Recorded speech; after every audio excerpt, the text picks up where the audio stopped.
Today. Sorry. It is my fault today. I ain't gonna lie. It's always his fault. Say that one more time so the people can hear you one more Say time. it again. Guys, it is my fault today. It is on me. Today. People Yesterday. think we're lying. Every day. Last week. Hey man, at least I'm not doing this from work for once. I can wasn't actually, even here last talk. week. Still your fucking fault. People think It's we're crazy. lying, bro. It's always no, bro. Always fault, it's bro. crazy. tell Always you, it's crazy. There's no lie. And then also too, everybody's saying we super late. It ain't even 4:15. We should be thankful we're early. It's We not. should huh? be like real. Yeah, we talk, early we for real. early. So y'all We actually are CPT. early tonight. In CPT time, yeah.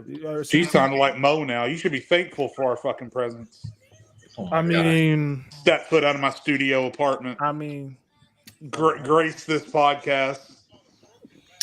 All right, ladies and gentlemen, thank you guys for coming on again. To the people in the chat waiting. We always about 10, 15 minutes late, at the best, So we're gonna do something today that we've done on the pod before, but I don't remember the last time we've done it. better So than my actual camera. today we're gonna be doing a spin the wheel of just random topics. Some of these topics are gonna be debates that we've touched on briefly, but maybe there are some people that want to go more into details about it and stuff like that. Some of these are current topics, maybe a little bit past, topics as well, kind of trying to mix it in the middle and everything. I believe there's 20 questions on the wheel, so we might not get to all 20, but we'll try to, our best. It depends on how long we talk about things and how long these conversations go. So,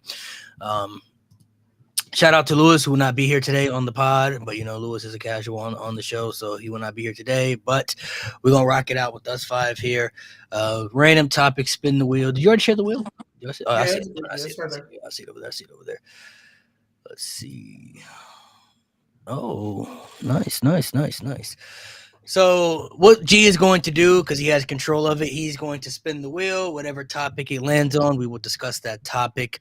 Like I said, these are 20 questions, so we'll try to get through all 20. We might not get through all 20, but it really just depends on how these conversations go, honestly, if I'm being honest. Depends on how much people want to debate about this and how much further we go with these topics. So G, if you want, you can go ahead and spin the wheel to get to the first topic. Where are my G Maniacs in the chat, man? Man, these looking a little interesting, bro. Where my G Maniacs at, man? Where my G Maniacs? I ain't gonna lie, that's a cool fan name. I'll give it to him. Nah, it's kind of lame. Y'all some haters, bro. Y'all some haters. Bro. Always. All right, first question: better all time, Shawn Michaels or Kurt Angle? Now we're not just talking to WWE; we're talking all time in wrestling. We going. Do I have to remove the screen? I'll remove it. I got you. Yeah, if we talking. The question that the wheel landed on, to be clear, who is better all time, Shawn Michaels or Kurt Angle? Now we're not just talking WWE; we're talking all of wrestling. So we're counting the total package as well. You got to count impact, promos, and ring quality. The total pack. Yeah, impact. But if we're counting TNA Kurt Angle plus WWE Kurt Angle, Shawn Michaels' first peak and his second peak, who do you all think would be? Who would you all rank higher all time if you had to rank them on like a top 10 list, whatever? Who would you put above the other? I think us putting the caveat that it's all of wrestling, not just WWE, makes it closer. But personally, I'm still going to go with Shawn Michaels. I think their best trait, each of them, is in ring. I think Shawn's better at that. I think Shawn's a better character worker. Better heel. Ooh, that's tough. It's a little tougher. But better babyface is Shawn. I think Shawn aged better. Like as he got older, he was still elite. Yeah. That's true. I can give you that. Impact, probably still Shawn. It's closer now, but I'm going Shawn. So I hear what you're saying, but if I'm gonna stay consistent with all my other rankings, that Kurt Angle peak, even though Shawn got 2 elite peaks, don't get it twisted now. Shawn got 2 elite peaks.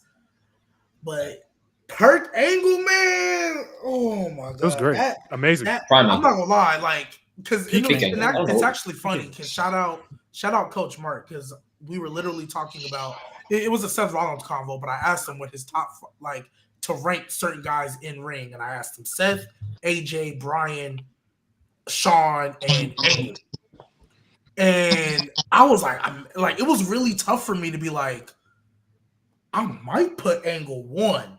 Like, and well, granted, me, I've always had that. I think I've said this before. Daniel Bryan, to me, is the greatest in-ring wrestler I've ever seen in my life. He's one of the few people where like I don't care who he's fighting, I will watch his matches start to finish, whether I care about the story or not. Right? But like per Angle, I was like, man, I might put him one. Like I might have to do it. And so because I do value your peak, even though again, this is by no means a clear. Sean got 2 elite ones, right? I don't know. Per Angle, he might have to get it for me. And like character work, I do think Sean's a better babyface. But Kurt Angle is one of the few people that like he genuinely was hilarious, but you always took him serious. He was able to balance being super, super funny and like almost a comedy character, but you took him serious as a threat. And that's a really hard thing to do. Not as soon many as you get in people- the ring. Yep. Like not many people can be a comedy act. He's not a comedy act, but not many people can be as funny and do what he was doing. And you still took him serious, like, yeah, but when that bell ring, all fun and games are over. Right. Yeah. So that's kind of where I want to give him the edge, but it is super, super close. They're neck and It is very close. It is very close. Uh-oh. In my Are you top muted, 10. It might be muted. Oh no, there it is. You're good. Am You're I- good. Am I back? I got both guys top 10, so I'm splitting hairs. But I mean, I got Sean. Same. I got Sean number 2 or 3. I can't remember. I can't remember where I have him and Taker. Him and Taker are 2 and 3. But I mean, Kurt Angle's number 5 or 6. So yeah, it's splitting hairs. I think overall in the ring, Sean is still overall the better in-ring performer. I mean, Kurt's got Sean in grappling, but Sean's got him everywhere else. High flying, striking, maybe grappling and submissions. It's Kurt, and then everywhere else it's Sean. Sean is obviously consistently the better promo. Sean, over the course of his career, has told more stories that were top tier stories than Kurt Angle did. It seemed like all of Kurt Angle's stories were either comedy or he just wanted to be a better wrestler than the other guy. Obviously, Sean's got all the stuff with Triple H, Bret Hart, and everybody, and The Undertaker, obviously. And then, like, even if you consider them tied and everything else, you then have to look at Shawn Michaels' WrestleMania history and how many of the top 10 matches in WrestleMania history probably belong to Shawn Michaels, which I think has to matter when you're talking about this kind of thing. Because even though Kurt Angle has the TNA stuff that you can't compare to Shawn Michaels, TNA has literally nothing. Say what you want about Victory Road or whatever, but TNA has nothing that even comes close to comparing to WrestleMania. And when you're a guy like Shawn, who consistently was the best wrestler on the card, and the one night that I think he wasn't the best wrestler on the card, he was in the ring with Kurt Angle, which I think is the best WrestleMania match of all time. But yeah, I think balancing everything together, it's probably Shawn still at the end of the day. Yeah, I would have to go with HBK. I feel like he's just checking off more boxes for me overall over Kurt Angle. Like I look at in WWE, Kurt Angle's best match in WWE probably is WrestleMania against Shawn Michaels. It's not the other way with Shawn Michaels though. Like Shawn Michaels' best match could be with Kurt Angle, could be Triple H, could be The Undertaker. You got a lot you could consider. You know what I mean? Like Kurt Angle has a lot you could consider too, but I feel like that's would probably be top tier number 1 for a lot of people. That match at WrestleMania. So not counting what he did in TNA because he's had a lot of great matches in TNA too. So it's not by a landslide because both of those guys to me are Mount Rushmore when it comes to in-ring performers. I think it's very close, but I would have to say Shawn Michaels would have to get the edge for me. For sure. Yes. I mean, I get it. It's close. Yeah, I mean, Kurt never made me feel the way Shawn makes me feel when he wrestles. Just saying. I think Kurt's Shawn never just- invoked. He never invoked emotion. Only time a Kurt Angle match invoked emotion out of me was honestly when it was versus Shawn. When Shawn wouldn't tap out. when he grabbed. When, But yeah, I think- when and he I grabbed think- Sean's face and screamed at him. Yeah, but I think Shawn has better moments in other matches. Like this stuff with Taker just speaks for itself. Stuff that makes you feel. I mean, yeah, I mean, he definitely made us feel some Brothers of Destruction versus DX. All right, that never happened. I know You want to talk about Kurt versus Corbin? Let's AI. talk about that. No. AI, man. Oh AI. my gosh, Kurt versus Corbin. Oh I my just Kurt watched versus that Corbin. today. Kurt bro. versus I Corbin. just watched that today. It was so depressing. Kurt versus Corbin was bad, but that not on the level of DX. Bro. Yeah, DX versus Man, Brother of no, Destruction no, was no. crazy, bro. Because at least Kurt and Corbin was like 6 minutes. Yeah, nah, that Brother of I love Destruction that match. though. It was a And not to, depressing AI. 6 minutes. though. and to separate the two, Kurt Angle, like he had no option really to face Baron Corbin. He Yeah. wanted to face John Cena. Like Shawn Right. Michaels came out of Yeah. retirement. He had the for that choice. match. Yeah. Like he had a choice. Like Yeah. he Wasn't basically that came bad, out of bro. retirement for that, which is insanity. Ridiculous. All right, I so got it. let's get to the next topic. Just keep the wheel up. Swear that's AI, bro. That match don't count. Yeah, it's AI. Yeah, I'm sure. Don't be like that, man. Come on. Uh-oh. Oh, I love this question. I love this question. What is this? question. Ooh, this one right here. Did we underestimate Liv's talent? So I love this No. question. Let me get No. out of this. clarify. No. Clear out the Let me window. start. Yeah, go ahead. Clarify. Go Please ahead. clarify. Nate. Go ahead, Please Nate. clarify. No, clarify. Please clarify. Always So I get can Clarify real answer. the nervous question. when we start Liv talking about Liv Morgan's- Morgan on this show. Hold on, everybody, relax. To clarify the question landed on: did we underestimate Liv Morgan's talent? Now, on this pod, about over a year ago, at least for sure, a lot of people up here were not really feeling Liv Morgan as far as her character aspect, what she does in ring, Make just a a whole lot of list. what. And 30 wrestlers. there were a You lot know of what? people. There were a lot of people that were putting her in conversations that we felt she didn't belong in at that time. This was last year. This was last year, before the world title run and everything, before she had went on that run as champion and everything. Now, a lot of us have given us her respect ever since then because she did improve. Because I do feel like she got a character that benefited her and worked for her, where it put her in the main event scene. And the story with Rhea started off really, really good. It obviously didn't end well, but it started off really good. I feel like after SummerSlam, they kind of messed it up and went all types of different directions with it. Like I don't think that's really on Liv or Rhea. They kind of really on how they booked and structured it, because that was, like, to me, one of the best things they had on Raw was that storyline. It was mad interesting. That was one of the best things at that SummerSlam too, was that whole match and that reaction and everything when Dom turned on Rhea. Like, that was really good stuff. And then after SummerSlam, it just kind of Until suddenly it wasn't. Yeah. yeah, they went all over the place with it.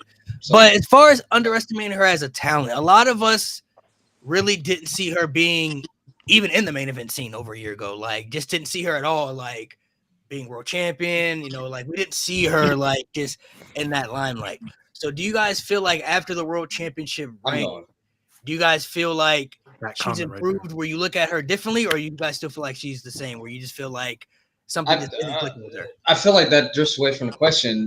Did we underestimate Liv Morgan at the time? Absolutely not. Absolutely fucking not. We did not underestimate Liv Morgan because her character was not at the place where a lot of her fans were putting her character at. A lot of people thought, like, you would think she was the second coming of Jesus the way that they were portraying her. Her fan base put her on the level of, like, a Rhea Ripley, of a Bianca, shit, of an Asuka. They were putting her, like, fucking high. And I was like, I don't see where this is at, because the character work wasn't. Talking about now, not in the year. No, we don't, because we've given her props. We've done it on several occasions. We've given her props. It was months ago, a couple weeks ago, that Jade and all of us said that, like, she was MVP of the Elimination Chamber. She did great in the Royal Rumble. She's really coming to her own. So do we underestimate her now? No, absolutely not, because we've given her props. Back then, do we underestimate her? No, because she was not cooking, because they did not know how to properly book Liv Morgan. But then, oh my God, they gave her a character. Oh my God, they turned her here. They gave her something that she could sink her teeth into. And we're like, oh my God, she's actually cooking. And throughout the Rhea feud, we were shitting on the story. We weren't really shitting on Liv. Liv was putting in work. She was improving. The story was just really bad. It's terrible. It's a terrible story, terrible writing that Liv thankfully has somewhat recovered from. She hasn't, like, that story, she walked out of it pretty much, I wouldn't say unscathed, but she walked out of it better. She walked out of it looking stronger, looking better, despite the terrible writing that they were giving her. And that's all we asked, was her to be given a good character. And her promos still leave more to be desired, for being honest. But her in-ring work has improved. Her character has improved. She's actually getting reactions, like some of the biggest reactions on the card. And I think she's in a good place right now on the card. She's not with Rhea, thank God. Oh my God, thank God she's not with Rhea. She's in the tag team division with Raquel. They're doing the best they can with what they're given. Yeah. But no, we did not underestimate Liv Morgan. And to Nate's point, because I was the one that called her Dak Prescott that initiated all the backlash and heat we got. Me and Nate said the same thing. What did we say, Nate? This is example number 4,000 of Triple H watching this show. We said, give Liv Morgan a character. You cannot expect us to believe in somebody who last time we saw her going up against Rhea, she was tapping out, crying. You couldn't expect us to then just throw her in there and us believe she's ready. But what did they do? They had her lose in the Royal Rumble, second place. They had her lose to Becky. There was things that like, okay, she's getting desperate. They turned her heel. And what I think saved her was putting her with Dom. Because Dom is going to get mega heat. By virtue, she's going to get mega heat. Now, did they fumble the reign? Absolutely. Like, I think all she did in the meantime was have a match with Zelina Vega. Your title reign is going to suffer because of that. Like, oh, she pinned Io clean. That was probably maybe the best moment. She pinned Io clean. Like, cool, right? But they finally gave her a character. We didn't underestimate her. She wasn't good. Then she got better. Shout out Liv. Like, hey, Dak Prescott, shout out you, gang. You got better. But at the time, like, we can't have revisionist history. At the time, she wasn't that good. If that IC title would have been around when Liv Morgan first came back, I would have told you to slap that thing on her and let her do her thing. As a babyface, I would have said, slap that thing on her, let her do her thing as a babyface. But because it wasn't around, and she was telling this whole Liv Revenge tour, she needed something better. That's all it was. And, you know, her fans ain't want to listen, right? And, you know, because they hear Dak Prescott and they know Cowboys get associated with something bad. So they think like, oh, we was just hating. No, she wasn't good at the time. Now she is. Now she's doing great work.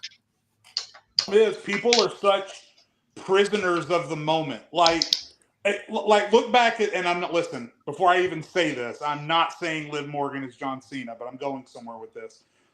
If you were in the moment and you watched John Cena come out for his first appearance on SmackDown wearing those fucking red trunks with generic rock music, jobbing out to Kurt Angle, and you had said at that time, that guy's going to be the greatest of all time, you'd have been called crazy. People improve, people change, stories get better, characters get better, wrestlers get better. And in every aspect of Liv Morgan's current ability as an on-screen character, as a performer, and as a wrestler, she has improved. Is she Bianca on the mic? No. Is she Asuka in the ring? No. Was she then and is she now top 5 in WWE? In my opinion, still no. I take Bianca over her, Rhea over her, Io, surprisingly enough, over her. Stephanie Vaquer's getting taken over her. There's so many women in WWE that if I'm drafting, I have to get down the board quite a bit before I get to Liv Morgan. And I don't think there's anything wrong with saying that WWE is stacked to the brim with women's talent. That doesn't in any way sharpen or shorten what Liv Morgan has done in the last year. In the last year, quite honestly, since the last time we've talked about Liv Morgan on the podcast to now, in 2024, if you were taking MVP votes, I would at least give Liv Morgan a second or third place vote as MVP in WWE for 2024. Honestly, she's been great since she got away from Rhea Ripley. She did great character work with the Jade Cargill storyline that dragged on for way too long. Her last title reign was great. She's doing great stuff with Dom. She's gotten a lot better. But it is possible to say, and this is something a lot of wrestling fans just can't get behind for some reason, it is very possible and true to say a year and a half ago she was releasable rage fodder, and now she's one of the MVP of the women's division. So, no, my answer to the question is no, we did not. You know, someone in our comments, and I think the Elimination Chamber recap video, because I gave her credit on that podcast. They were like, "Oh, y'all switching up." It's not that we switched up; she just got better. Yeah, we're not going to be stuck in the past to be like, "Oh, we're going to judge her based on what she was a year ago." She wasn't what she is now. What she is now is a more complete professional wrestler. So we're going to give her credit for that. That's all I got to say about that. I mean, look at Jey Uso.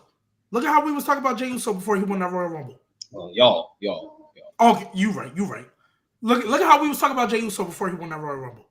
We were like, bro, like as soon as he won the IC title, I was like, didn't think they was gonna do it, but he's not holding on to that thing long. They need it for War Games. Like they need him for War Games. He's not walking in with that title, and then he won the Rumble. And I was like, even when he fought Gunther the week before, I was like, well, I guess we're gonna get Bloodline versus Usos at Mania because what else you gonna do with Jey Uso? And then they gave him the Rumble win. So you can get better. Like all it takes is a couple of booking decisions and a good story, and that's all it takes. Like that's really all. That's all it took with Liv. Character change. Jay, you muted. Good. Before they messed it up. But. Look at me as the best example for new information being presented. There was never anyone who had less faith in Nia Jax being a contributing member of the WWE roster than me.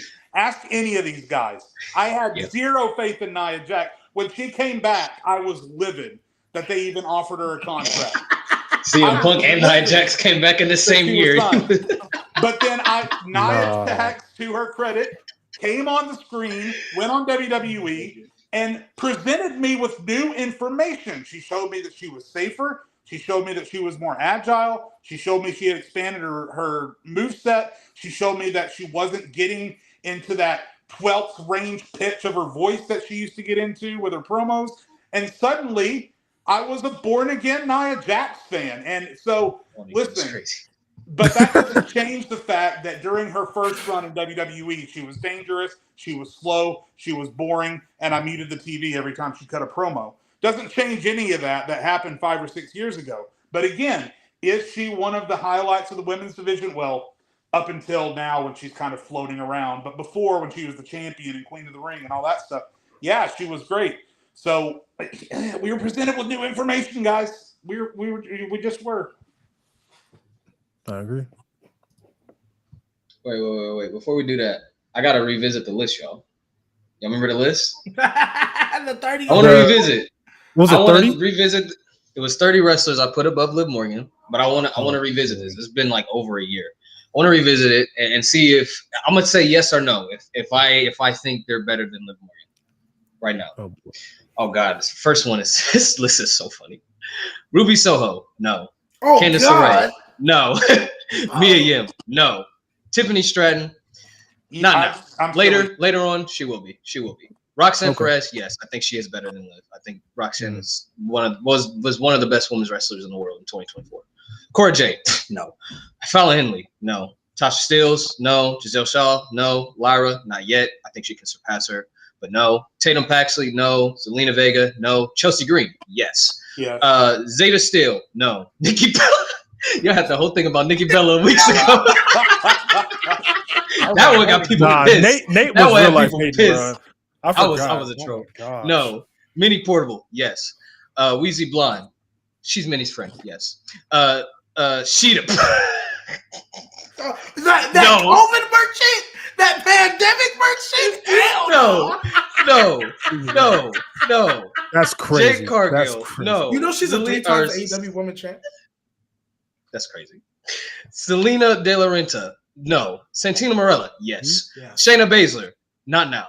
She used to be, but no. She used to be. Janai Kai, no. Nia Jax, no. I feel like they're on the same level. I feel like they're the same level. They're close. They're close. Queen Aminata, no, but she has a lot of potential. Mariah May, yes. Yeah. Rio. God. I'm not gonna lie. Trish Stratus. What happened to Rio? Bro? I'm not gonna lie. Rio on Pandemic Merchant too. If we keep it in a buck. Yeah, no, God. I ain't gonna go too much. But. On God. Trish Stratus, no. Mae Young, absolutely. Someone's I gotta get the sign. All right, sounds good. Give me a sec. Man said, hey, Nikki Bella. Let me get the sign. Hey, Alex. I was on timing with that. I was on timing with that list. Hey, but Alex, when I said that's the only reason people wanted to see Nikki Bella, I was wrong though. But hey. Let's get to the next one. I was on timing. Bro, Which, that by the debate way, will never not be funny. Hey, remember when they said she got merch now? I ain't seen her since.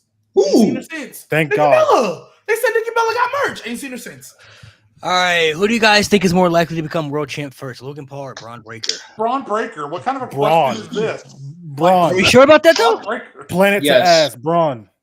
Braun for You sure. got to think about how WWE books too, though. So We think about how Vince books. I'm very familiar. No, I listen. Logan Paul is impressive, but no, I don't think he's ever going to be world champion.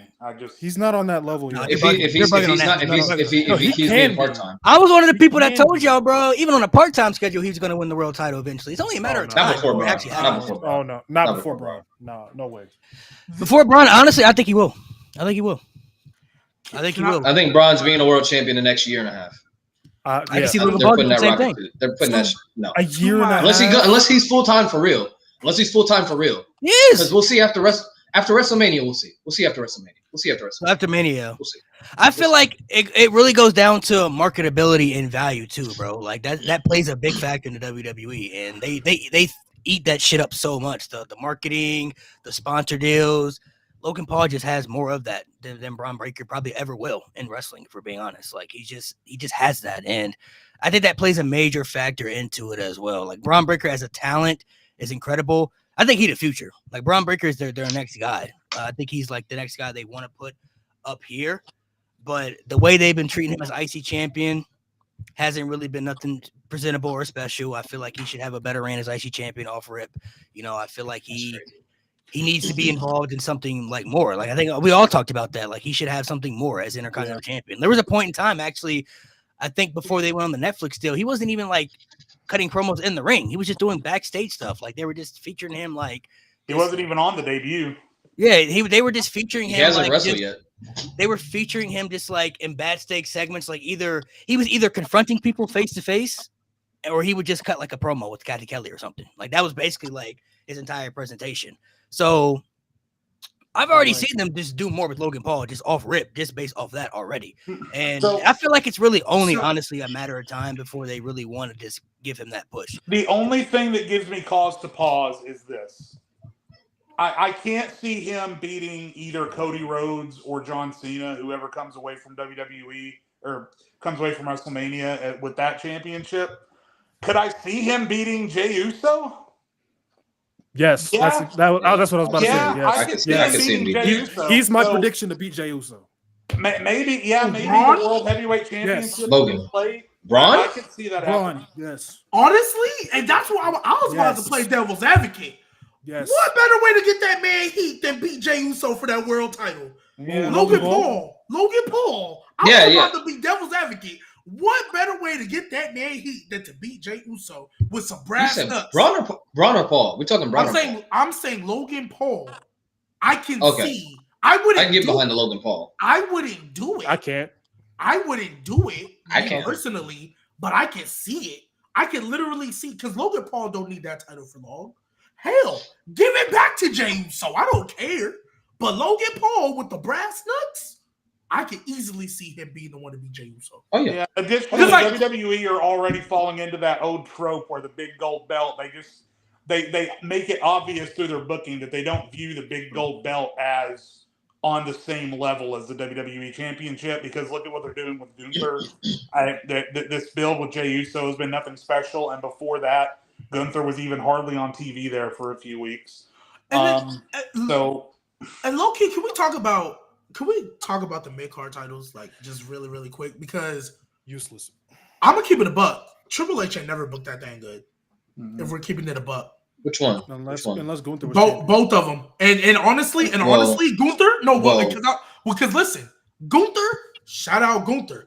I think that reign was more on Gunther than Triple H booking it, because I don't remember who posted it or where I saw it. Well, and here's why.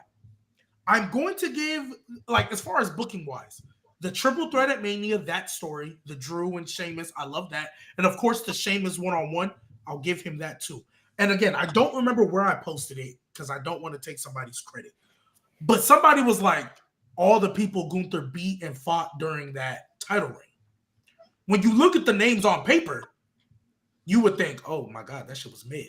But Gunther was putting on such great matches and he was such an imposing figure. That's why I say I think Gunther had more to do with that reign being good, more so than the booking. And the reason I say that is because LA Knight, you could argue just as over, if not more over than Gunther. That reign was ass. Now we'll see what happens in the second one, but that was a waste of a reign. I'm not gonna lie. He beat Logan. He beat LA Knight's reign. It was mid. Okay, fine. It didn't have enough time. Mid is a better word. And they did a shock title change, which I was behind, but then they didn't put Shinsuke on TV, which was stupid. Yeah. Like they literally and I argue with Trent about this all the time. They didn't even put him on TV. Like, what can you do with that? Like at least they didn't even give him a chance to be on TV. They didn't. Like that, like there was doom from if you would have told me, oh yeah, we're gonna have a shock title change, but then I'm not gonna put him on TV for however long his reign is, I'm gonna tell you don't do the title change. There's no point. Like if you was gonna do that, don't change it. A lot of times with booking decisions, you can at least look at it and say, like, even if you didn't agree with it, or even if it wasn't done well, a lot of times you can look at a booking decision and at least see where the booker was trying to go with it. With Shinsuke and LA and the US title, I have zero idea what Triple H was trying to accomplish there. It hurt Shinsuke, it hurt LA Knight, and it hurt the title. It hurt both guys involved, and it lowered the credibility of the title. Like, whatever he was trying to do there is absolutely non-apparent. I have no idea what his goal was. He just completely flubbed the whole thing. And honestly, it still would have worked if they would have just put Shinsuke on TV. If they would have just let him fight, it would have somewhat worked. Maybe. You know what? Well, actually, let me rephrase that. It would have had a better chance of working. I don't know why. But they doomed it from no, Mo. There's no way you could tell me you thought after Shinsuke won that title, they was not gonna put him on TV for. They do it every time to give him a belt. Hey, you know what's every funny? time. They do it every time. I'm not That surprised. was under Vince. Oh, that's two different people. Well, the now last they've time done it. Shinsuke No, it's not. It's not now. It's not now. No, you're right now. But Mo, to say that you thought Triple H was gonna do the exact same thing Vince McMahon did, and even then, Vince McMahon had. I'm not Shinsuke saying on I TV thought it was gonna before. happen, but I'm not shocked by it at all. Bro. Not at all. Bro, but even then, Vince McMahon had Shinsuke on TV way more because he was teaming with Rick Boogs. Shout out to that team though. That team was lit. I love it. I hated that team. I hated that team. What? That was fun. Yo, wow, y'all. I hated that Y'all team. suck. I hated that. Y'all ain't team. like Rick. No, I didn't. I hated that. I hated it. Shinsuke, bro. I remember I was at that WrestleMania and I was like, bro, they got this nigga in a tag team with Rick Boogs at WrestleMania. It was lit. God, man. It was lit. Don't But forget. then he went. That's what I really knew he was cooked. Like he really cooked. Like, And then he confronted Roman because they took out Rick Boogs. And Bro, that pissed me off. Nothing happened. Nothing happened, bro. They could have had a good. but anyway, I've been wanting to- a Roman and Shinsuke one-on-one since 2018. That pissed me off, bro. Well, they have one at Tribute to the Troops.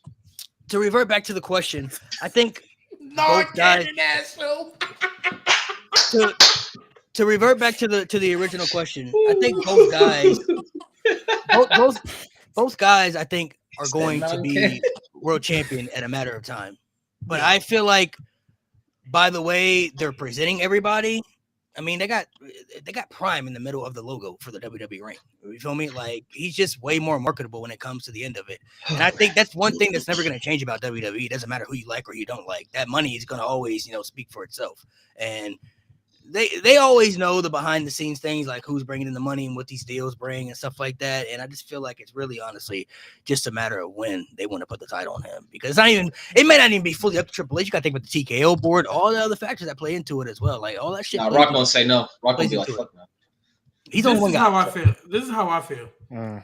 If John Laurinaitis can beat Super Cena in Cena's prime, anything can happen as far as I'm concerned. Anything can happen as far as I'm concerned. If John Laurinaitis can win a main event pay-per-view match, mind you. That was the main event. A main event pay-per-view match, mind you. Against Super Cena? Yeah. Just when you think there's something wrestling creators wouldn't do, remember that David Arquette was the world heavyweight champion for a period of time. I don't want to remember that. Just keep that in mind. Why? Vince Russo won the fucking belt. That shit don't count. I think everybody also has to keep it like open mind. Anything can happen in wrestling, bro. Like that's true. Anything could happen, bro. There are people you never thought would return that have come back. There are people that you thought would never win matches that won matches. People thought you never get a push. Anything can literally happen in wrestling. After CM Punk came back, I literally, and I would never say never about anything again, honestly. No, after Cena turned heel, I will never say never. That again. too. Like, that's the one that was like, all right. I mean, I told y'all, but Yo, Braxton Williams is That is so crazy. Shinsuke is a Google Slides presentation merchant. That is devious. Google That Slides present. Oh, yeah. You got it, bro. You got Took it, me a bro. second, but yeah. Yeah. Woo, all right, we can get to the next one. Yeah, I'm not gonna lie, Logan Paul. So what does everybody answer? If we're talking right now, we don't know what wrestling. My answer was Braun. if there was only one belt, no way. But since there's two belts and they don't value the world heavyweight title as much, there's definitely a possibility. I'm still going with Braun. It's just a gut feeling, but it's definitely possible. Braun. Who did you say, G? I think it'll be Braun, but I was more so on the devil's advocate side, where like I can definitely course you see it are. being Logan. Of course you are. You convinced me you on the Logan side. I You definitely convinced can me- see it being Logan, bro. I'm not gonna lie. I definitely can see it being Logan. I unfortunately can. I just don't. I have more faith in Triple H than that. The money's gonna speak. I was just thinking the same shit. Worst decision. Oh, what was the worst decision? Demon Finn losing to Edge at Mania or the Austin Theory failed cash in? Oh man. Now we're going to talk about to break this down. We're also going to talk about what it did for them after they lost as well. So we also got to play that into account. So you got to look at where Finn Balor's at right now, where Austin Theory's at right now too, and everything that happened also in between the particular time frame of when they lost and what happened to those guys after they lost, because it affected them. It affected both guys tremendously, for being honest, like in a major way. So what do you feel like was the worst decision? Like if you could go back, I'll let you go first. Yeah, I was like, because I would love to go first. This definitely hurt Finn Balor more, and let me explain why. And I'm gonna explain why, because people, and I'm not saying you or anybody else does this intentionally, but people tie in often the cash in with the John Cena burial at the same time. It didn't happen at the same time. Theory cashed in, that was bad, went through a character change, and was actually gaining a little bit of momentum, and then the Cena feud fucked everything up. That is what ultimately killed him. The cash in was bad, but then he won the US title, and there was actually some momentum. I was like, okay, I can get with this Austin Theory. And then the Cena feud killed him. Yep. Finn Balor has never recovered from that Demon losing the Edge. Never. There was, other than that match with Seth Rollins, where there was like, maybe, he has never recovered. I've been the only believer. Ever since then, he has never recovered. He has been looked at as damn near a jobber. Even when he won them tag titles, ain't nobody was really feeling Ben. I mean, they call him Finn Balor for a reason. He's a loser. He's a loser. But the thing was, he was a loser before that anyway. No. But here's the thing, though. You're right. So was Austin Theory, though. Austin Theory's just younger. All right. Austin Theory was just younger. Fair. Finn Balor, with the Judgment Day, there was a little bit of, okay, because he won the I Quit match. So it was like, okay. And then Edge and Beth got their little get back in the tag match. So we were leading to Mania. All they had to do, they brought back the Demon. When he lost to Roman, I don't think people really held it against him because we knew what it was. We knew the Demon wasn't finna beat Roman Reigns. So it was like, hey, but this one, all right, cool. This is where we can kind of put Finn Balor back in that light, because realistically, even though we all pretty much knew Seth Rollins would be that new World Heavyweight Champion, if Finn Balor beats Edge at Mania, we might have a different conversation about who could be that first world champion, right? We might have we might give it to Finn. I don't know. He's never recovered from that. Austin Theory, and because that's why I was specific about the cash in. The cash in, Austin Theory recovered from. He just didn't recover from Cena's feud. That's what killed him and never recovered. Yeah, I mean, G made my point for me. That's exactly what I was going to say. Theory at least rebounded. Because I think we even said on the show that we gave Triple H credit for giving Theory the opportunity to bounce back from that, because the first thing he did was, let's get that distracting ass Money in the Bank briefcase off you. There's no way you're going to cash in on Brock Lesnar anyway. Let's just get that out of here. He started being more serious in the ring, and then I think all the way up to the point that the match was announced with John Cena, I and other people were saying, "Oh man, look at this! They've rehabilitated Austin Theory so well that he has a match with John Cena at WrestleMania." And then at the first possible opportunity, John Cena made everyone remember Theory's not on that level. Finn Balor has just been middling in the Judgment Day ever since, and the Demon is dead. The Demon is done. Yeah, Like, I don't want to see it again. Everything special about the aura of the Demon that was left after that debacle at Extreme Rules with Roman Reigns is gone because he lost clean. There was no rope to fall out from underneath him. There was no Paul Heyman running shenanigans at ringside. It was a clean 1-2-3 loss. Edge was stronger than the Demon. And then ever since then, he's been middling with the Judgment Day. The feud with Damian Priest was okay, I guess, but it definitely wasn't anything to write home about. The tag title run with JD McDonough, I mean, we're still at the point this far along that we still can't remember who the tag champions are half the time. The Street Profits won them this past Friday, and I didn't watch SmackDown because I was busy. And when I saw they had won, it took me a minute to say, wait a minute, who the hell did they win them from? Because I didn't remember that DIY were the tag champs. And then I had to take 2 more minutes after that to remember that the War Raiders were the tag champs. So he's been in the middle of a struggling tag division. He's been the 3rd most important member of his group ever since Edge beat him. And the aura that he had with the Demon is completely dead and gone. Theory rebounded and then got slam dunked again. So yeah, I gotta say this though. You guys make good points. What y'all have convinced me on is that it damaged Finn more. That I agree with y'all on. But the question was worst booking decision. And I don't think I've seen a more asinine booking decision than a guy cashing in Money in the Bank on a mid-card title when there was an open challenge. There was an open challenge for the U.S. title. He still cashed in. Bro, had Theory lost against Roman, I think we would have been like, all right, that's fine. That makes sense. Whatever. Cool. Bro, he cashed in during an open challenge against an injured Seth Rollins and still lost. Like, it just, I think from a just booking aspect, you made the Money in the Bank look stupid. You made Austin Theory look stupid. Like, why did you do that? Why? But I guess my thing is, I think the aftermath comes with the the aftermath. Okay. Like I think it goes hand in hand because let me play devil's advocate here, as you would say. I'm looking back on the Austin Theory situation. I don't know if they ever really had true plans to really do something special with him. Because how you have him beat John Cena out of all people at WrestleMania and then do nothing. I don't care how he won. I don't care if it was by cheating, whatever.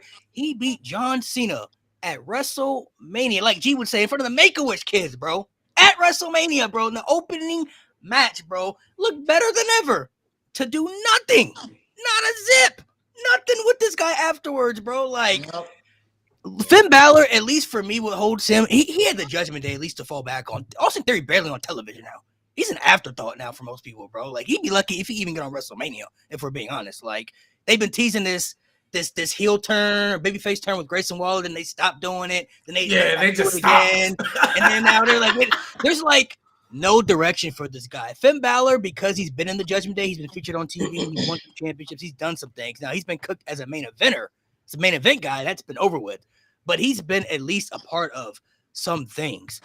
The Theory cash-in was bad because, like Mo said, it was an open challenge, and it was like no need for him to cash in because he could have just came out and just got a free match for the U.S. title. Exactly. And then basically sacrificed the Money in the Bank. We get Roman had both the world titles, but it's like if he had cashed in on Roman and like the bloodline had beat him down or something like that to prevent him from winning, like, okay, like get it. At least he tried. He tried. You know, he attempted to try to win the championship, but it's like he's probably going to be the only guy to ever have a Money in the Bank to not attempt to go after the world championship and then didn't even win the mid-card title as a whole. And it makes me realize, because we knew how Vince really, at least it seemed like based off when Vince was in charge of how he was going to at least value Austin Theory to some sort. I don't know if Triple H ever really was going to do something with Austin Theory, even after that rebound, bro, because how you beat John Cena and then still do nothing with this guy afterwards, bro? Like, that's the biggest win of this man's career on the biggest show of the year. And you're telling me you couldn't do nothing with him afterwards? Not a story, nothing. Like, he went a period of time where I think he wasn't even defending the championship or in some sort of capacity doing something. Well, it's because nobody. I gotta go.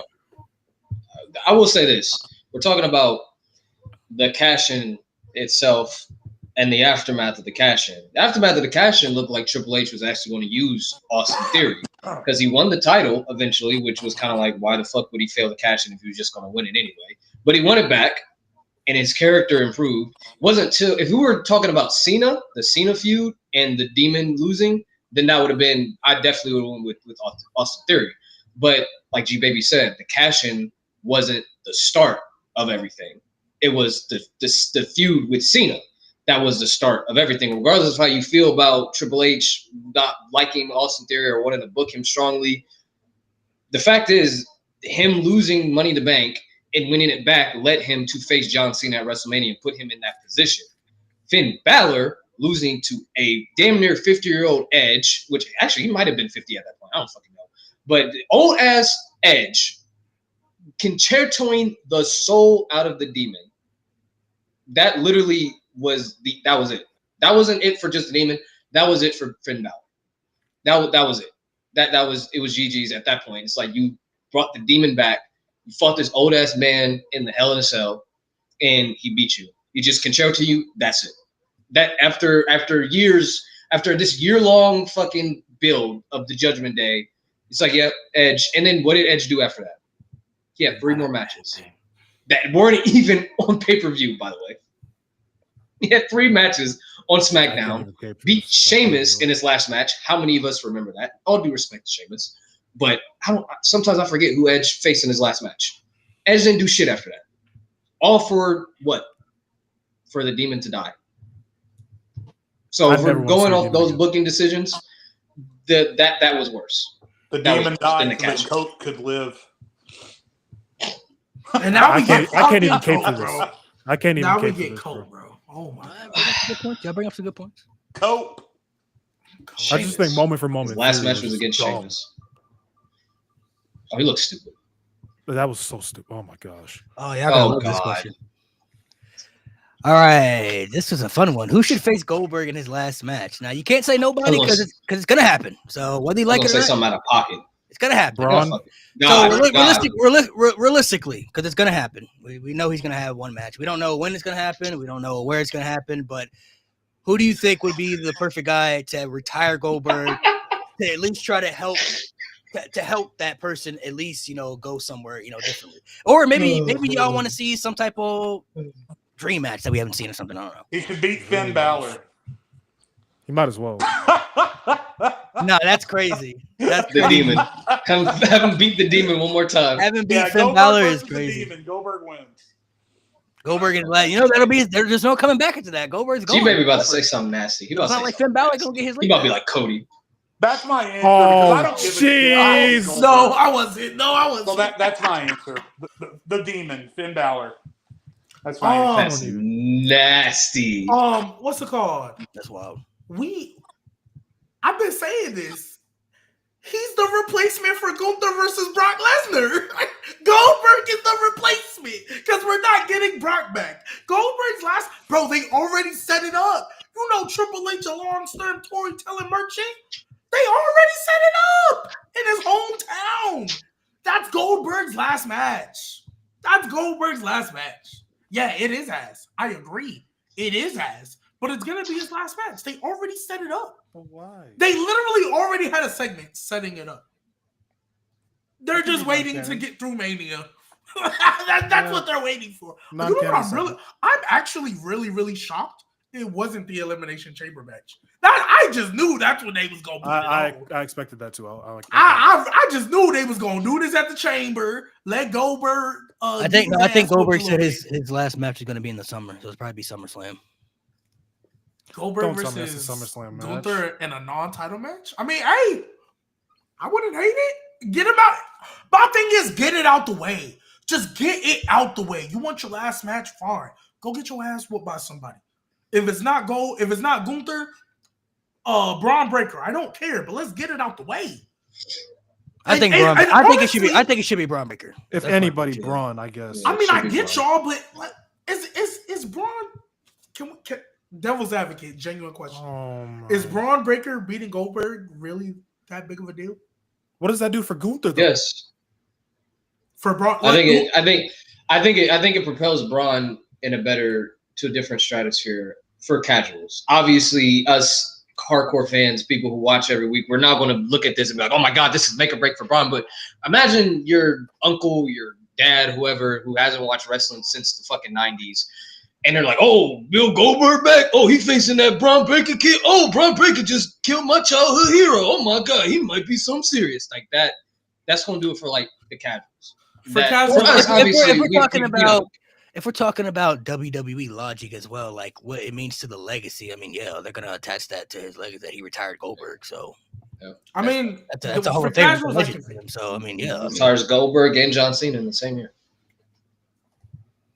Oh Lord, I don't know if he'll retire. That's that strap. That's that rocket, bro. The rocket. He's a new legend killer. Let's get it.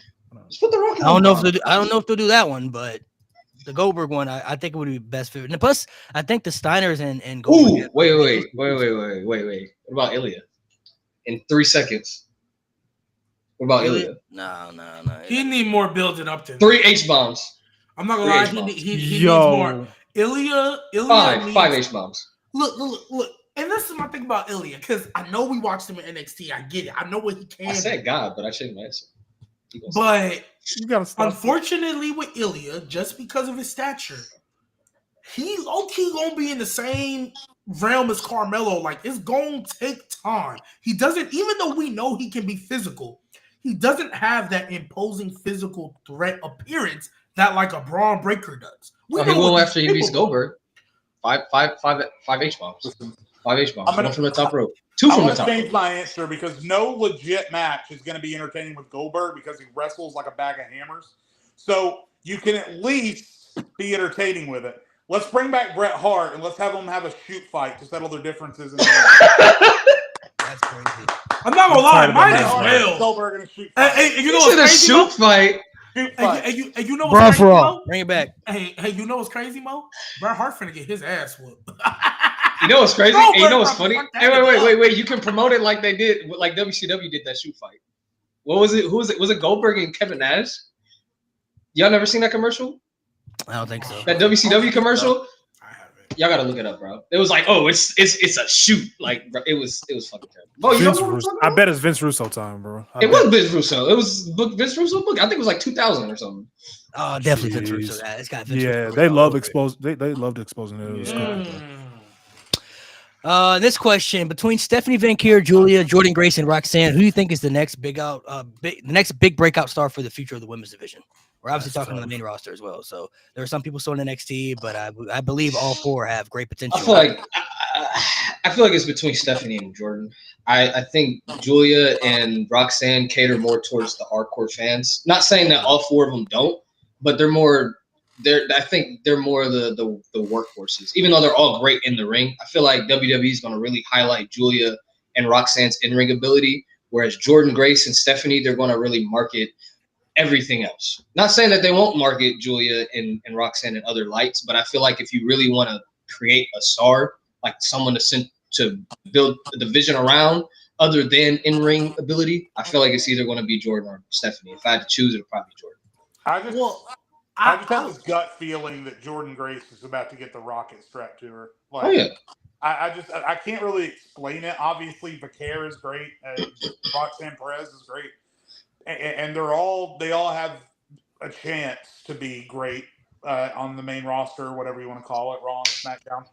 But I don't know. There's just something about the way that they've treated Jordan Grace with these golden gloves ever since she made that first appearance in the Royal Rumble. So, yeah, if you rephrase the question and you ask me which one of them is going to have a title match at WrestleMania first, I think it's going to be Jordan Grace, and I think it's going to be as early as next WrestleMania, honestly. I feel like, and this isn't their fault, but if I'm going to use Nate's argument about appealing to the casuals and just knowing how they've treated other people like this in the past, even though I think all 4 of them are going to be stars, I feel like Julia and Stephanie have the worst chance, bluntly stated, because of their promo accents and ability to speak on the mic. I think WWE, not me, because I feel like Asuka should have been the biggest star in that division for years. I don't care that she couldn't talk. I mean, I'm just saying. I think with the way WWE is going to treat them, I don't know though. You can look at Io right now though. she's not. She's not the biggest star. I was like, she's not Rhea or Bianca. She's not, but she's still world champion. I mean, but we're talking about one of the highest featured ones. But we're talking about which one do I think is going to be the biggest out the four. And I'm not saying they can't do it because I think they absolutely can. I just don't know if WWE is going to really push them more than a Jordan or a Roxanne. Now, Jordan is probably the closest one that can compete with the Bianca and the Rheas because just of her physical presence alone. But I really think it's going to be Roxanne.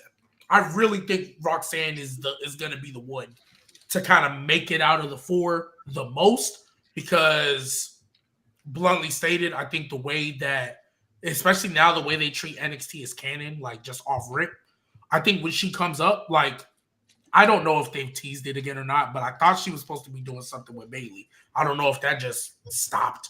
But I thought if they did do a feud, that was going to do wonders for her. And then I think, like, honestly, I think she's going to be the first one out of them to win one of them titles. Like the main one, not the main card. You don't think the casuals, I'm going to pose a question. You don't think the casuals will be attracted to Stephanie Vecchio? They will. That's why I'm talking WWE. Here go Malik. He's different, bro. That's what I'm saying. I'm not trying to say it, but like, if we're being honest, I feel like that's why I'm saying. You look at just look at Rhea. That's all I gotta say. That's why I'm saying. I think WWE though.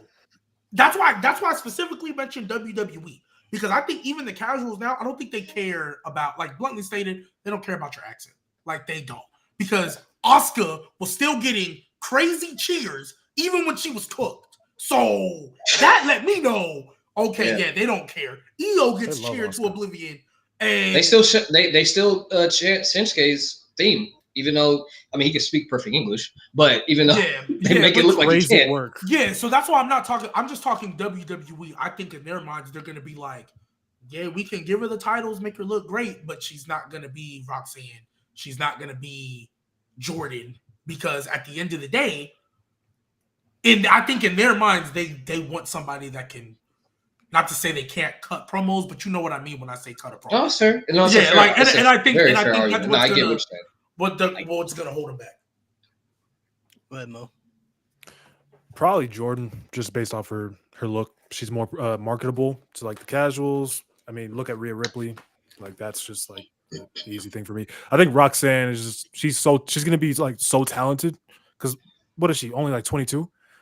Like, she's gonna become so talented, it's gonna be hard to deny. So she's gonna be on that tier. But I think if we're gonna talk about, like, who's gonna be, like, a number one potentially, I have to go with Jordan Grace. Man, I feel like it really could be a toss-up between all four, honestly. I mean, this could be like the next, no pun intended, but like the next four horsewoman they've been looking for. Like, these four alone. Oh, yeah. Like, they've already put the titles on Stephanie, both of them. So, I mean, I don't see her going downhill from there. Julia, even though she lost, I thought she's going to be in a good spot because of her style and everything and the people that she's relatable to on the main roster. Jordan Grace was a beast in TNA, and I think that's going to panned over to WWE as well.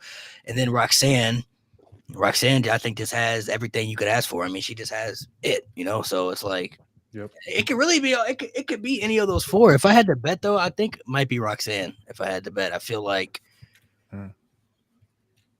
she's coming off one of the best NXT championship reigns ever for the women. I feel like she also is really good in ring, even though she may not be the biggest, like, opposing threat. But I mean, I don't think that really matters. Io's the champion. Alexa Bliss was dominant in her peak. She had the title many times. Like, it's wrestling. You know what I mean? So I think Roxanne has the best chance. I would say, when it comes to the promos, the character work, the style in the ring.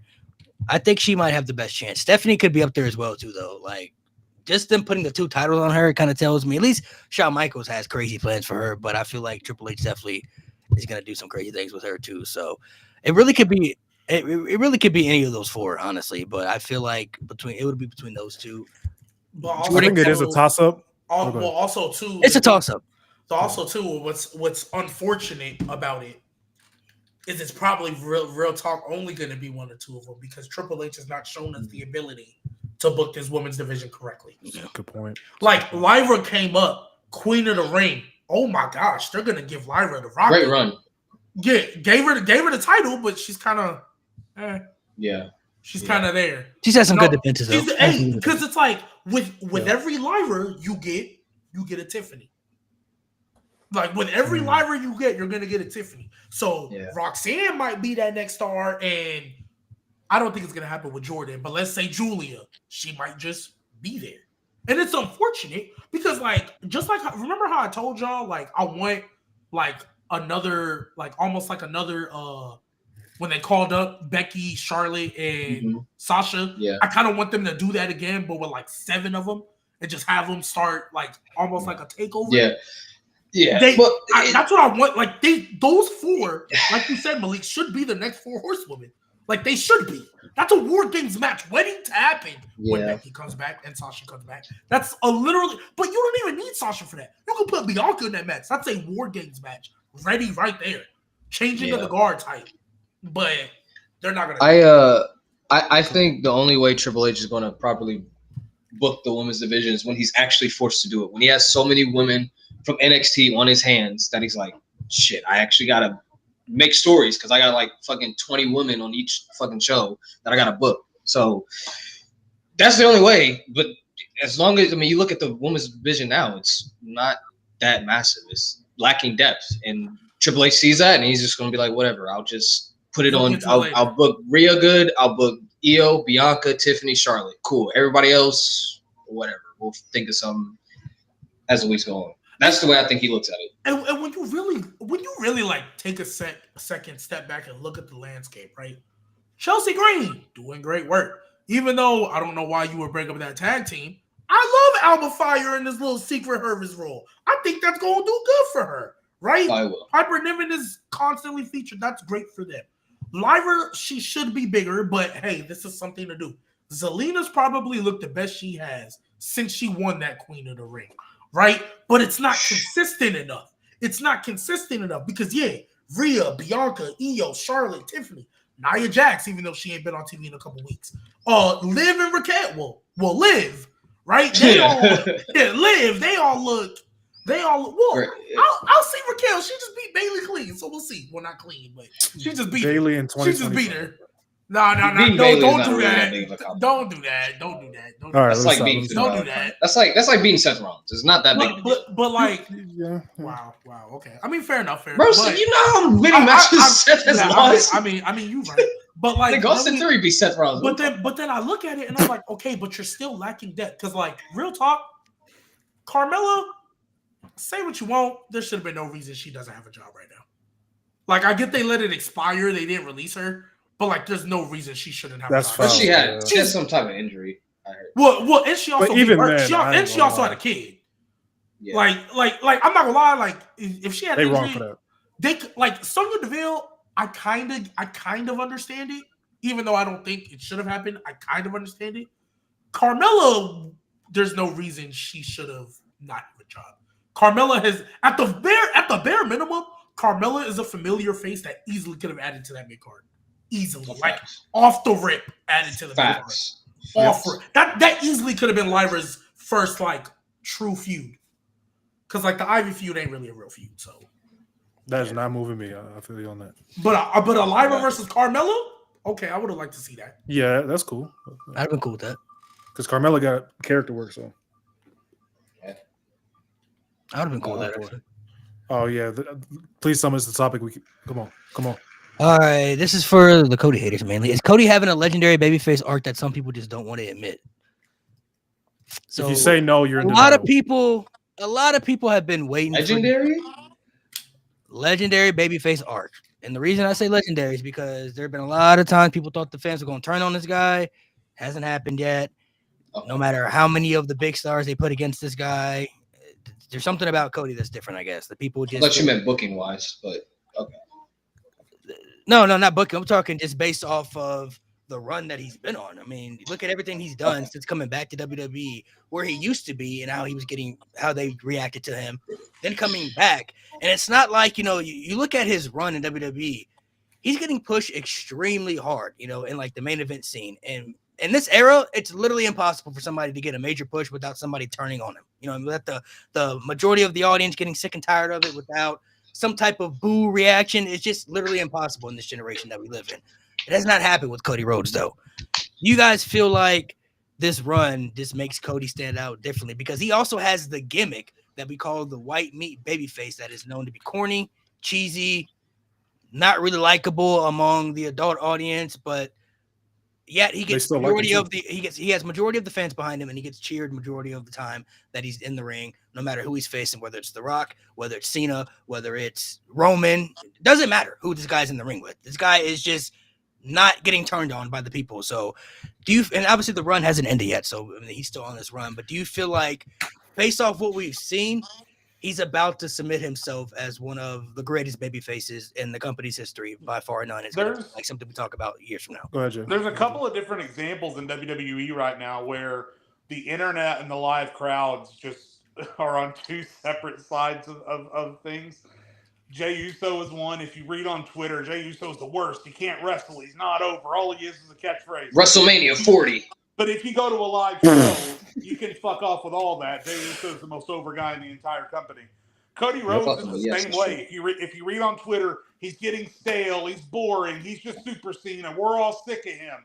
But then you go into a crowd and hear 20,000 people going, whoa. So I don't know. I think most of the negativity is just the fact that I think the internet is simultaneously one of the best and one of the worst human inventions of entire history. Because the internet gives you the anonymity needed to be the negative asshole that you are most of the time. So yeah, I think Cody Rhodes, honestly, is having, I want to use the word successful, maybe not legendary or whatever, but if you're asking me, is he having one of the most successful babyface runs ever? Then the answer is absolutely, undoubtedly, unarguably, yes. I put it up there, not to the intensity of the Yes Movement, but the fact that the Yes Movement started in 2011 or 2012 and then extended all the way up through his retirement and then all the way up to his second career with WWE and the consistency of it. And from the day that Cody rose up through that stage at WrestleMania to now, he's lost zero momentum. In fact, you could make an argument that he's done nothing but gain momentum, that he's gotten better, that he's gotten more popular, that he's gotten more energy from the crowd. So in my lifetime watching wrestling, not since really, I guess, Daniel Bryan, but then to more of a consistent example, Stone Cold Steve Austin. Not since Stone Cold Steve Austin have I seen someone rise to prominence with the crowd, with the live crowd, and then maintain that momentum for this many years in a row. And then Cody has the title reign in the middle of it too. Not only does he have the title reign, but he ended the longest championship reign in modern history. So you put all of that together, and yes, Cody Rhodes is having maybe the most successful babyface run ever. If you say no, you are in full denial. I'm not even going to bring up the accomplishments. The accomplishments speak for themselves. The fact that The Rock and John Cena have both turned heel to feud with this man says enough. WWE for years struggled to find another babyface that they can market to the level of John Cena that fans can get behind, and they finally found it in Cody Rhodes. That says enough to me. I mean, you can count on one hand how many times he's been pinned in That's 3 years, 4 years. 3 is it 3 or 4? It's 3, right? Three. You can count on one hand how many times he's been pinned in 3 years, and he was only out of action for real, 8 months out of 36. He'd been there every week. He'll wrestle on the regular TV shows. It's not like he on a part-time schedule. And you can count on one hand how many times he's been pinned. And I think you can maybe get to the second hand how many times he's lost. Maybe. How many times has he lost? No, Because I think he lost by Roman, Rock, Brock Lesnar, Drew McIntyre, and Solo. Those are the only people he's been beat by. Yeah, and then I think he might have had like a DQ loss here and there or whatever the case. We know He's lost like a triple threat here and there. Yeah. Like you know what I mean? But yeah, just them 5, right? That alone in today's climate, people don't do that. And not only, granted, yes, do you have your trolls that are going to call him Super Cody? Yes, but we base everything on them. I mean, we base everything on them crowds. This is a Super Cody that the crowd has not turned on. Because Super Cena, you heard the boos in the arena. You won't hear the boos with Cody. The only time they were probably going to hear some real boos is if he would have fought babyface Cena and won. But he's fighting heel Cena now. And yeah, that WrestleMania crowd, they gonna cheer for Cena, but they gonna be cheering for Cody too. They gonna be, dude, that whoa is gonna be crazy, right? So, and if we really look at like the way he's been booked as well, there really hasn't been a wrong decision. Like with anything he's done, except maybe that little pointless tag title run in Brock Lesnar. Oh, like maybe the pointless tag title run. I was like, fair enough. Need that. Like, okay, that I guess, but Brock Lesnar feud was only bad because there was no explanation. Yeah, that was my problem with it. Yeah. Like we made inferences of like common sense, but like had they literally just said those inferences, I would have been like, all right, this is great. But they didn't do that. Because Brock opened WrestleMania against Omos. That's why he's no, like, that was dumb. That was stupid. I was like, nigga, that's not why he's mad. Like he does not care. Like, that was stupid. I think honestly, but that was just to really help benefit Cody in the end. Because assuming the last time we ever see Brock Lesnar in WWE is when he gave Cody the rub in the middle of the ring in front of everybody. So it really was only to benefit Cody in the end. Like you said, there's really never been a bad decision they've done with Cody. Like maybe there was some questionable stuff after he lost after Mania 39 where it was like, oh, that's very questionable. But then we saw the aftermath and it worked out for the best. You know what I mean? Like he only got more momentum from that. Yeah, it only worked out for the better. So, I mean, this guy in the last 3 years has done some of the craziest stuff as far as being presented and being pushed as a babyface that we've ever seen. And not an ounce of the fans that you hear a majority of the audience has turned on this guy. I don't know if I've ever seen anything like that before. This guy swept Seth Rollins 3 times, even did it with the torn pec and a Hell in a Cell. 2 Royal Rumble wins back to back. First person to do that since Stone Cold did it in the 90s. We haven't had that since the 90s, bro. This man main evented WrestleMania every year besides one time since being back. Ended the longest reign that we've seen as champion from anybody in the last 30 plus years. This guy has been champion for over a year now, and there's just something different about Cody Rhodes. I don't even know what it is, bro, at this point. The other thing, too, that I think is super, super important that nobody's going to talk about, he also is not the same. And what I mean by that is he isn't just happy to be here. The biggest fear that I had for him is he was going to beat Roman Reigns and still act like he was the underdog. John Cena. That whole year, he was telling niggas, nah, I'm like that now. I got over it. I finished my story, but stop playing with me. I'm like that. The Kevin Owens feud solidified it for me. Like that was like, okay, yeah, we here now. And like even on SmackDown, I know some of y'all didn't watch it. He came out on that Miz TV segment, and Miz. Oh yeah, and he just shut your ass up. I'm like, thank you. What? Like, thank you. Yeah. Like, don't sit because there and talk about how bad you are. Like, thank you. The biggest issue with WWE and how they book baby faces the past 2 decades since Stone Cold, because of the turn and because of the marketability to the children, baby faces like John Cena after a loss, he'd come out, he'd make jokes about his opponent, he'd be like, I'm getting my title back, you little bologna fudge and mustard vanilla midget, like I'm getting my title back. Like some corny ass joke he would joke about. Like when he lost to The Rock, this man 2 months later was in the middle of the ring calling John Laurinaitis a loser like 13 times in a silly voice to make kids laugh. Barbecue sauce on Michael Cole. Dumping barbecue sauce on Michael Cole. Like there was no real, like he would have the edge sometimes. Like when he faced Brock Lesnar for like that one night, he brought the chain back. He had the edge to him. But like after that, I mean, he was back to just having fun. Cody Rhodes has a, yeah. And then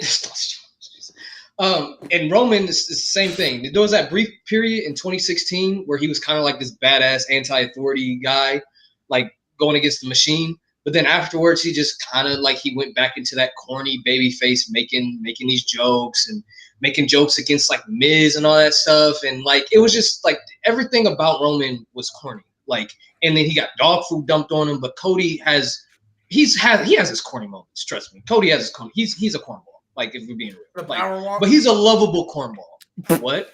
I forgot The about power that. walk. I The forgot- power walk? The match against Brock where he was walking real tough. He's like, Like, all right, He bro, has all his, right, bro. but he's a lovable cornball. He's a lovable cornball. he is. And he has an edge to him. And we hardcores have seen heel Cody before. We've seen this man has a dark side to him, and we've seen hints of that dark side. And especially when he's being pushed by like Kevin, and when he's pushed by The Rock, now John Cena, like we're seeing like he's got that like twitch in his eye, and his face changes, and his demeanor changes, and he says words a lot more like menacingly. Like we've seen that side of Cody, and I think that's what really makes fans like Cody and like stick with him, because like if he would just come out and like, oh, John Cena, you got a bald spot and you're with a bald guy. Oh my God, I'm gonna beat you at WrestleMania. See ya, pal. Like that's what Vince McMahon would have booked Cody Rhodes to say. That would have been it, and we would have been on to WrestleMania, and Cody would have got the shit moved out of him. I think because Cody has that edge to him, and we've seen him come from the ground up. Like he's not just some guy that WWE's force fed us right out of their system. Like we know Cody's story. We know he was Stardust. We know about legacy. We know about undashing Cody Rhodes, dashing Cody Rhodes. We know all about the gimmicks. We know that he left to go somewhere. Some people may not know where he went or what he did, where he went, but fans like us, we know he went to AEW. We know that he got booed. We know it was a little tough for him after a while.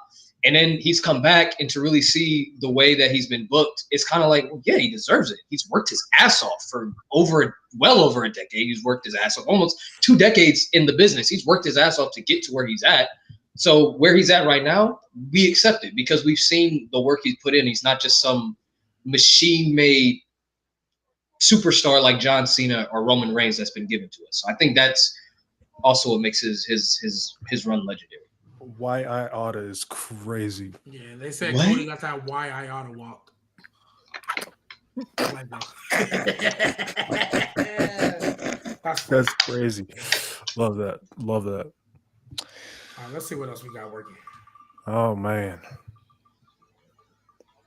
Doctor's Economics. Oh, I was hoping we'd get this topic. Is that 40? Yeah, what is that it? 40? Better overall Mania, 39 or 40. 39. So we're combining both shows, both nights as one WrestleMania, obviously. So you're not comparing one night to the other. We're talking night 1 and night 2 combined together. Better overall WrestleMania show, 39 or 40. 39. 39. I rewatched both recently. I think 39 is just a more complete overall weekend. Yeah, I think 39 has like the night 2 is not as good as like 40's night 2, but I think 39's night 1 just smacks 40's night 1. On top of the fact 39 has 4 classics on that. I think 40 got like 1 you can argue for 2. Wait, 30. You said 39 has 4 classics? 4 classic matches. Cody Roman 2, Gunther, Sheamus and Drew, the tag main event, and then Charlotte and Rhea. I mean, Cody Roman 1. Cody Roman 1. Excuse me. Sorry. Okay. Continue. I just think it's more complete of a show. That's all it is to me. What were the matches? The matches were Charlotte Rhea, the tag match. Santa KO and the Usos. The triple threat, and then Cody Roman 1. Not crazy to say. So even though, or Nate, did you want to go? All right, Jade. I haven't heard your voice in a second. I don't even know. I don't even know my answer yet. I'll let Jay go. Yeah, no, I just maybe 39 had great matches, right? But number 1, I think the main event of WrestleMania 40. I mean, we already said, didn't we say in a tournament bracket on this show that was the greatest match of all time? Was the main event of WrestleMania 40? So, as a podcast, if we're being consistent, we have to weigh the fact that we said that the main event of WrestleMania 40 is the greatest match of all time.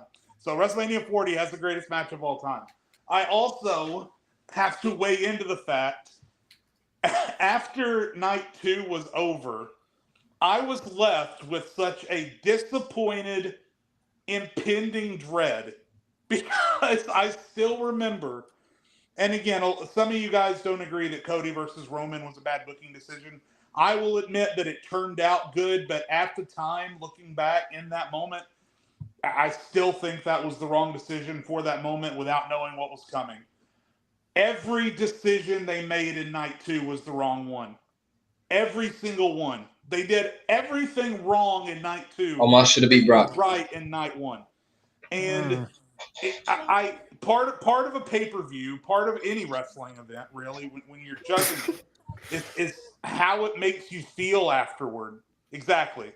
Is how it makes you feel afterward. And I was left after night 2 with such a negative outlook on wrestling because of how shittily it was booked. We even said on the show that it felt like Triple H booked night 1 and Vince booked night 2.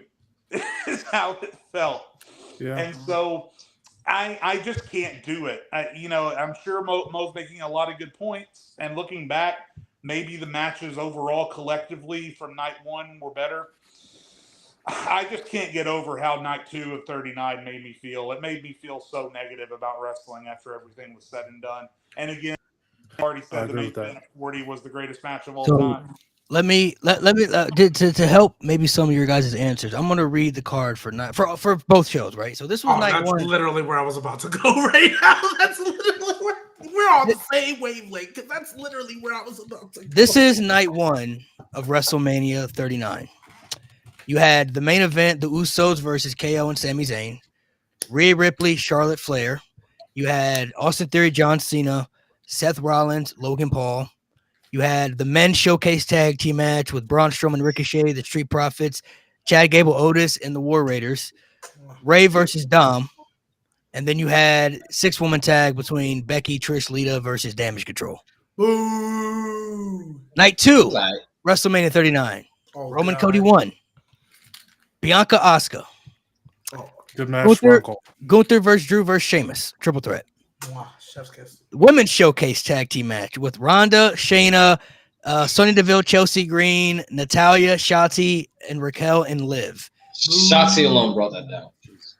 Oh my! Hell in a Cell with Edge and Finn Balor, and then Brock Lesnar versus Omos. Oh, you forgot. Don't say it. Shane McMahon tearing the squads. And Snoop Dogg. Now, night 1 of WrestleMania 40, you had Rock, Roman versus Cody and Seth. Too long. Rhea versus Becky. Yes. Sammy versus Gunther. Minutes. Jey Uso versus Jimmy Uso. Boo. The men's tag team ladder match for both tag team titles. It was R-Truth and Awesome Truth versus Theory and Waller versus Tyler Bate and Pete Dunne versus Finn Balor and Damian Priest versus DIY versus The New Day. 6-woman tag team match: Jade Cargill, Naomi Bianca versus Damage Control. Dom and Santos versus Andrade and Rey. Which wasn't even the worst match on that card, by the way, but continue. But you're saying something. And then night 2 of WrestleMania 40, you had Roman Cody 2. You had Seth versus Drew, Logan versus KO versus Randy, triple threat for the U.S. title. 6-man tag with the Pride versus Final Testament. That was the street fight with Snoop Dogg on commentary. It served its purpose. LA Knight versus AJ Styles, and Bayley versus Io. Cooked. So that was great. I'm glad you brought that up, Malik, because I was literally going to say there's no way I could take it. Because even though Jimmy versus Jay was bad, that match was bad, right? Even though it was bad. The Pride, I still can't believe that was a name. The Pride versus Final Testament, it didn't need to be on Mania, but served its purpose. The Dom and Andrade versus, or Dom and whoever versus Andrade and Rey didn't need to be on Mania, but served its purpose. Everything else was good to great. There was some bad, like horrific bad on 39. Whether it was horrific bad decisions or why the hell is Shane McMahon about to have a match? And Bobby Lashley did it. Remember, Bobby Lashley was not on that card. And we were sitting there like, y'all couldn't have given him anything? Yeah. Y'all couldn't have given Bobby Lashley good point. Anything? They could have put Or LA Knight. Hey, remember LA Knight wasn't on the show either. because and that was more infuriating because it's literally in Hollywood. And LA, yep. In LA, like I'm not gonna lie, you could have thrown him in some type of ladder match. I don't care. Yeah. Like It could have been. He should have just come out to confront Miz. I don't understand why they didn't do that. Like I understand it's Shane McMahon, but at the same time, it's Shane McMahon. He did not need to be out there. Like real talk, we talk about big meaty men slapping meat. Throw Bobby Lashley in that IC title match. Why not? Oh my Why God. not? You already had three meaty dudes in there. Like you might as well get the fourth. All right. Oh yeah, bro. You know what you we salivating. You salivating, huh? Hey, Yeah, I you're a would little say too though, excited. to be fair though, no bread, no water. if you look at it though, to be fair, 39. I think 39 had worse decisions. Mainly Demon versus Edge. Like I think Asuka still should have beat Bianca, but she ended up winning the championship afterwards. So I mean, I guess they wanted Bianca to break the streak and to become longest champion ever. Okay, but Demon and Edge, that was by far the worst decision you could have made on that show. If Edge had lost, I feel like that would have helped Night 2 a lot better. But if you do look at Night 40, I mean WrestleMania 40 has one of the greatest WrestleMania main events and one of the worst WrestleMania matches ever attached to the same show. So I think it kind of does balance out evenly if you look at it kind of both ways. I would probably say It's close. Yeah, it's very close. Wait. Roman and Cody is one of the greatest WrestleMania. No. main Which ever. one's the worst? Jimmy versus Jay. Oh, I thought you said main event. Sorry, I was like, No, I'm talking about matches. Oh, he said We're matches. talking about matches. We're talking about matches. Yeah, too. no, that was horrific. That was dog. I'm gonna go worse. with 40. I'm gonna go with 40 is better just because there wasn't a night that left a bad taste in my mouth. I think maybe the Usos match and the LWO match. Those are the only matches that left a bad taste in my mouth. Just because I just didn't like that Dom and Santos and Ray and whoever the fuck else was just in this random match. Andrade. Yeah, it just felt so random and rushed. Like it just left a bad taste in my mouth. Usos match left a bad taste in my mouth. Everything else was good. But night 39, Austin and Cena, that match sucked. Omos and Brock, it was just very disappointing. It was just there and left a bad taste in my mouth. I understand why they did it because Brock didn't want to work with Bray, and then unfortunately something happened with Bray, which was very unfortunate. I understand why that match happened, but still left a bad taste in my mouth, especially considering Brock Lesnar and Bobby Lashley literally had a feud that they could have blew off at WrestleMania, but for some reason they blew it off in Elimination Chamber in a DQ finish. We don't have to get into that, but that was stupid. The women's showcase left a bad taste in my mouth. Shane McMahon appearing left a bad taste in my mouth. Bobby Lashley and LA Knight not being a part of the show left a bad taste in my mouth. Like there's so much from 39. Like it was a good show. Like Night 1 was great. Night 2 left a lot to be desired. It's not as bad. It's not as bad as what we've seen in the past, obviously, but it still left a bad taste in my mouth. Like a lot from 39. I just look back and like when I walked away from it, I was like, this is not good. I didn't feel that way about 40. 39 Night 2 left so much bad taste in our mouth because we got great taste in our mouth in Night 1. Exactly. Okay. All right, man, pause on all this, man. Pause on this. Big pause on all this, bro. Big pause on all this. Wait a minute, pause. I gotta say pause. Fine, I gotta say pause. Nah, bro. Whatever, bro. That's the second time, dog. Whatever, bro. Y'all might have moved me though. I'll say that. Y'all might have moved me. But Malik, I'm gonna tell you something, bro. You might like it. It's better than they're both better than WrestleMania 19. I'll give you that. Facts. I'll give you that. That has been factual. I really didn't. I mean, I wasn't mad that Roman won at WrestleMania 39 though, so I didn't leave WrestleMania 39. We're not even talking about that one though. It was more so the streak because it was No, but that was that ending though. Like that really, we was on the podcast like afterwards, bro. People was like they didn't understand it. They was confused, like bro, because it went like you don't remember it went back to back to back. Edge beating the Demon, Bianca beating Oscar, and then it went to Cody losing to Solo. That was bad. That was back to back. Wasn't that the night that Ray beat Dom? No, that was not. Okay, well, still of the entire event, that was another bad decision. Dom should have. But like I said, I wasn't mad. I think the Judgment Day looks extremely weak. Like, I wasn't outside of Ray. Omos should have beaten Brock. The only thing that really pissed me off about Night 2 was I felt like Omos should have won. I felt like he could have used that, and I felt like the Demon should have won. Other than that, like when Asuka lost, I wasn't mad, but I felt like she needed. I felt like she could have used that win. I'm like, okay, I mean, she could have gave that to her, but okay. When Cody lost, I didn't really hate it. I mean, I was kind of torn though. Like they were my brothers, so I wasn't mad at either decision. Honestly. I was mad in the moment, but like, any decision would have been fine with me in that moment. But like when the SummerSlam match with Brock happened, I was just kind of like, nah, that was especially because night 2 for me, like I'm almost positive it opened with Gunther, Sheamus, and Drew. Night 2 opened with Brock and Omos. So and then you had the women's showcase. That was like third match. That was like the second match. That was third match. I mean, but the women's showcase, we knew that wasn't going to be good. Like that was just kind of like, let's just get it out the way. We knew it wasn't going to be good. Like I wasn't worried about that. Had Shotzi in it, bro. Yeah. Bro, there's no way one day this year that you there's no way that made it. Little shots. Well, this is something that we've talked about a little bit on the pod. We could dive more. Is Drew being held back right now? So to dive more into, in case people don't know what we're discussing here, it's something that we have briefly touched on the podcast a little bit. A lot of us feel like Drew has been like the stepping stone in WWE over the last few years to help propel other superstars, to put others over. He hasn't really lost his spot. You know, he's still been featured on TV, some great feud, had feud of the year last year with CM Punk. Like he's still been doing his damn thing. He's been one of their main, featured guys, but a lot of us feel like Drew deserves his due diligence. Like when is Drew going to get his shine? Why is he continuing to put others over when it really should be his time to finally get his momentum, to get his shine? So do we feel like Drew is being held back a bit? And maybe that has to do with the talent around him. Maybe there's other people that are just better or they have better plans for, I don't know. But how do you guys feel about it? I think one thing that always gets forgotten with Drew McIntyre is if COVID doesn't happen and if the biggest part of his success doesn't take place in front of an empty arena, I don't think we're having this conversation, because he would have been getting pops night in, night out, having great matches night in, night out in front of full crowds for the better part of 2 years.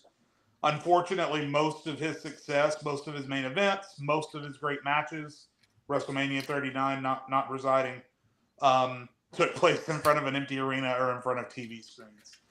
So, yeah, it feels unfair for Drew that COVID ended and then here comes Cody Rhodes, right? That basically is how time lined up for Drew, is that he was the main guy, he was the top babyface, he was the guy running the place from a babyface perspective. COVID ends, and then here comes Cody Rhodes. So the timing, literally, what was it? 2 weeks after he won the Royal Rumble is when they did the first empty arena show. Something like that. So the timing with Drew has just been so unfortunate for him. I don't think he feels neglected because, again, he had the CM Punk thing. Now, he's taken a precipitous drop from being World Heavyweight Champion to being with CM Punk to having a Mania match with Damian Priest. Although their last interaction on TV, I think, added some fuel to the fire. I'm a little bit more interested in Drew and Priest than I was before. But that doesn't change the fact that regardless of how you feel about Damian Priest, and I think he's great, exposure-wise, there's a precipitous drop from where Drew was to having a mid-card match with Damian Priest at WrestleMania. That's just the fact. So, yeah, it sucks for him that the timing worked out the way that it did. And I think that he definitely could be doing more right now if they let him. But what are you going to do? I mean, honestly, when we look at Drew, I don't think he's being held back. I think he's in the best position, arguably, of his career when you look at, like, obviously he's not champion, but, like, other than that, like, if we look since that Royal Rumble when he eliminated Brock, which I love how we always just bypass the fact that Ricochet low-blowed him. I love that. But because he's bald. Yeah, because he's bald and, corny. But Drew eliminating so ass. That shit is so ass. Anyway, it's just gas. Well, now that he's doing it, one of the best parts of AEW. Yeah, now that he's doing it intentionally, yeah. But when he first did it, I was like, bro, shut up. Anyways, him eliminating Brock, that amazing mega pop that he got. Ever since then, obviously, it's never really felt the same. Even when they came back with fans, Bobby Lashley was the champion, and it kind of felt like Bobby needed it more in that moment. hate the way they did the finish, but it just felt like Bobby needed it more. I feel like he's in the best position of his career. Now, granted, is he losing to people he don't like? Yeah, you lost to CM Punk. But Seth Rollins, you doing the same thing, gang. Like, that one win you got. Like, CM Punk can still say he pinned you. Like, clean. Right? You can't say you beat him clean. So, like, yeah, he's losing to people he don't necessarily like. But I think with the way we look at Damian Priest now, right? I know, obviously, I really wanted Finn to win the feud, and it fed into my delusion. But if we just look at the way Damian Priest has been presented since Mania 40, this honestly is where he should be. And what I love, because James, you kind of touched on it, I love this promo they did this past week because it actually makes sense why they're having a feud. Like, you don't think about that stuff until it's like, every time I got screwed, you were the beneficiary. I'm like, oh shit. He was the beneficiary every time you got screwed. That's how he won the title. That's how he kept the title twice. Yeah, like, that makes sense. I love the way they put that stuff together. So it low-key makes sense. And unfortunately, do I think Drew is going to lose again? Yes, unfortunately. But I low-key think he'll be a champion by next year's Mania. I low-key think that. Because if Cena's going to stick true to what he says, and he's done at the end of the year, I'm starting to think more and more that Cody's going to win it back and Drew's going to be the one to take it from him. That's what I'm starting to feel more and more in my heart. Now, obviously, the landscape can change because maybe, I don't know, maybe Melo just catches hella fire and it's his time to be the one. Sure, maybe he's the Money in the Bank winner and he's just on fire. Things can easily change, but I don't think Drew's winning that thing again. Like, that was cool for the moment. He's not winning it again. He's going to have feuds. He's not going to fight Cena for the title. So that's what I'm starting to feel more and more. I feel like he's going to get one run, kind of like the dominant run he should have got. That's what I feel in my heart, but I don't think he's being held back at all. I honestly think he's in a better position now than he ever would have been, honestly, if, well, maybe not say ever would have been, but I think he's on equal level of where he was going to be when he eliminated Brock the first time. I think he's on that equal level, so I don't think he's being held back. He's just a heel now, but a justified one. Not bad. Someone said McIntyre versus Priest is like AJ versus Knight last year, but it was a good match. And yeah. The two main eventers, it's just fine by me. Yeah, I was gonna say. Oh, speaking of Damian Priest. Oh man. What a perfect segue, man. What a perfect segue. And Damian Priest overhated.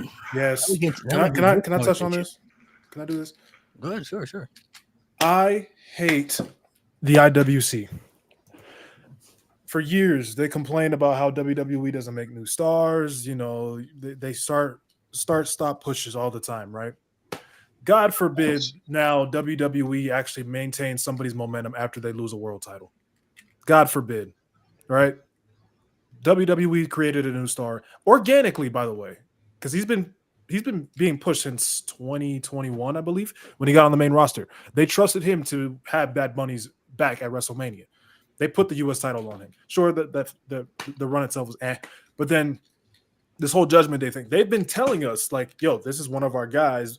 We didn't accept it for the longest, and G-Baby called us out on that, so props to him. But even when they put the title on him, they clearly showed trust in it, and they've just maintained that.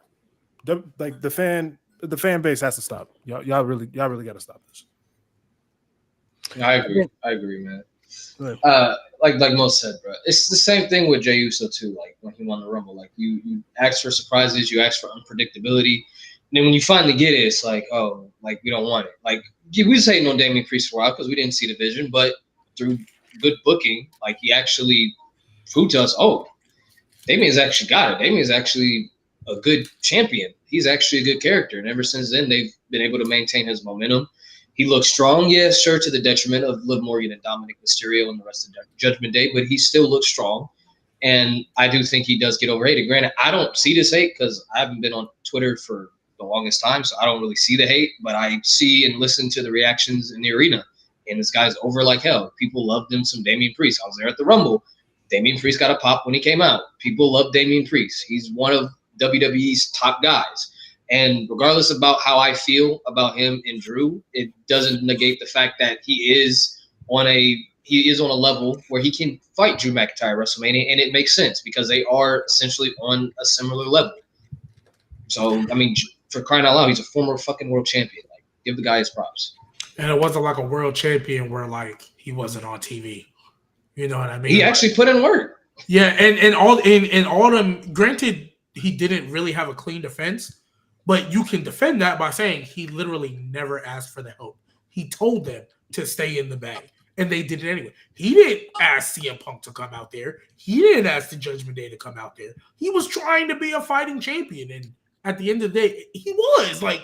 Say what you want. He was like he does not control the fact that all the interferences were either unwanted or because of someone else's feud. Like he didn't ask Drew McIntyre to come in and cash in on Seth Rollins in the middle of the match. He didn't do that, right? Like it's just. I agree with y'all. I think he definitely gets overhated. I think people. I mean, yeah, is it funny to call him Temu Undertaker or Timu Undertaker? Yeah, it's funny sometimes. I'm not gonna lie, when I see it, I chuckle. But like, it's kind of how you said, Nate. Like, bisexual Undertaker. Yeah, I remember that. That went around for a while. One thing I will always give credit to Triple H for, even though he hasn't done everything right, he has made the crowd believe in baby faces again. To where one loss, it was like we always knew a baby face was about to get buried. We could see the writing on the wall. Oh, okay, they're done with you. That's it. All right, I don't care anymore. And they care now. Like you can baby faces lose all the time, and people will still care. Like bluntly stated, 4 years ago, Io would have been cooked. She would have been cooked. 4 years ago, Io would have been cooked. Because that title reign was horrible. I mean, Dakota Kai gets somewhat reactions, right? Like, and she don't do nothing. Nothing against her, but she don't do nothing, right? Lyra still getting reactions. She's been kind of just there since the Queen of the Ring tournament. Yeah, the thing about Damian is I don't necessarily think Damian and Drew is a WrestleMania match, but I'm willing and ready to be proven wrong because I think both of them are great.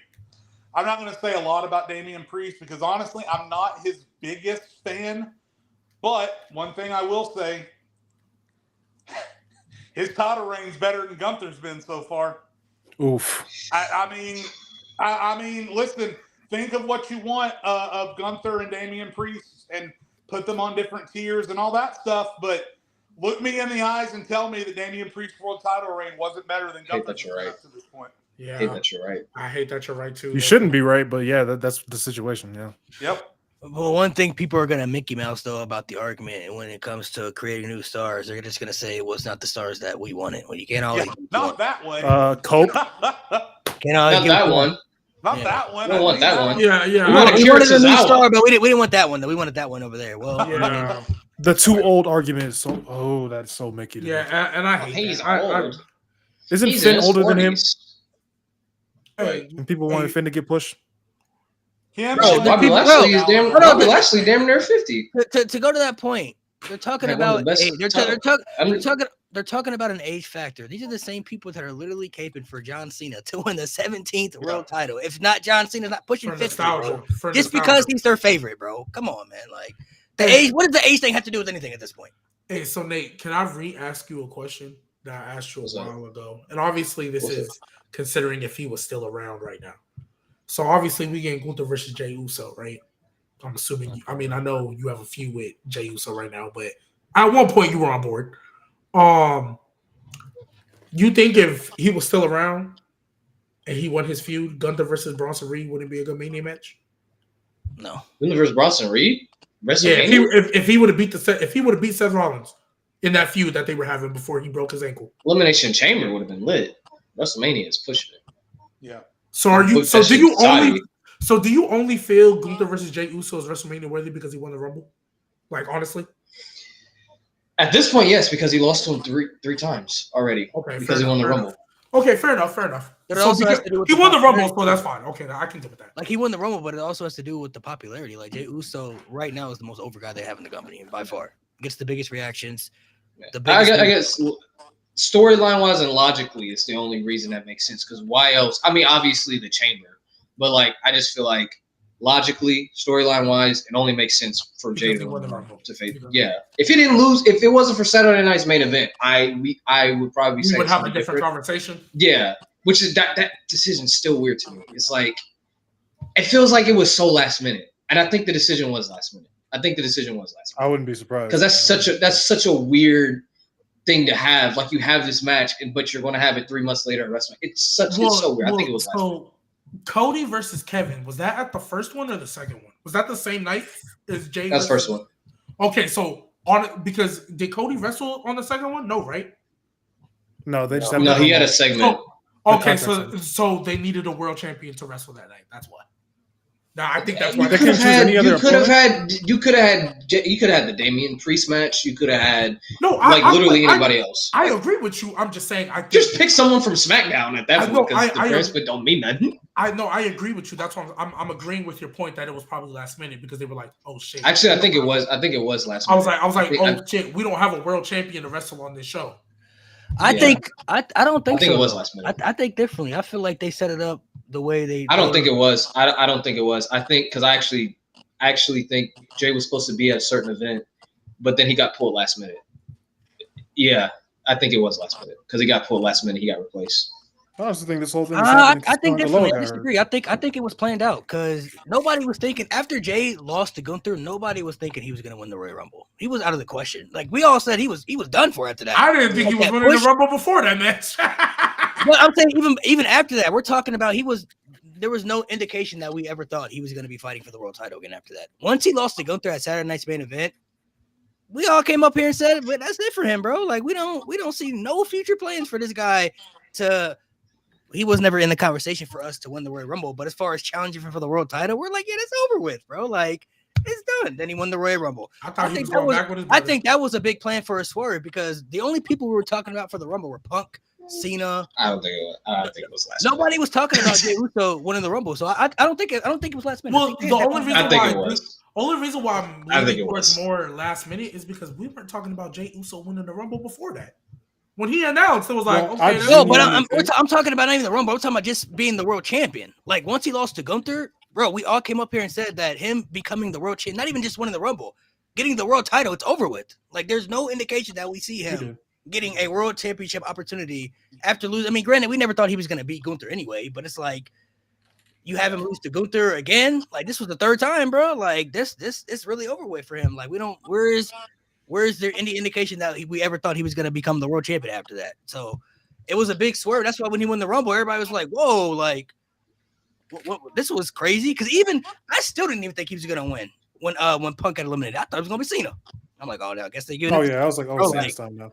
And when it came down to Jay and Cena, I was like, oh, it'd be crazy to have Jay, but nah, this still gave to Cena, though. Like, still Cena going to win, bro. When they had Jay win, bro, nobody was thinking that, bro. Like, that was the biggest swerve of the year so far. Maybe it might be the biggest swerve of all year so far. Like, when he won, not only was it shocking, but the people still liked it, though. He might have been the only guy that could eliminate Cena and still got the cheered afterward, bro. Like, the people were going crazy in the crowd. Like, people were maybe a little upset, you know what I'm saying, that Cena didn't win. Like, oh, damn, I wouldn't have seen it. But, like, they wasn't mad that Jay when they was like, oh, okay, you know what I'm saying? Like, I think the only people that were mad was IWC and, like, people who only came back to watch for John Cena. I think those are the only people that were mad. Which, no disrespect to the people that come back, but those are the people that don't really matter that much. So yeah, those are just the casual, just for like the certain events, you know, set up certain events. Jay, were you gonna say something, or you was just listening? No, I was just listening. Oh, okay. Am I wrong to think that Jey Uso only won because Tonga Loa got hurt, so they couldn't do God versus the Usos? If we want to have a real conversation, if we want to have a real conversation, and we'll answer this question.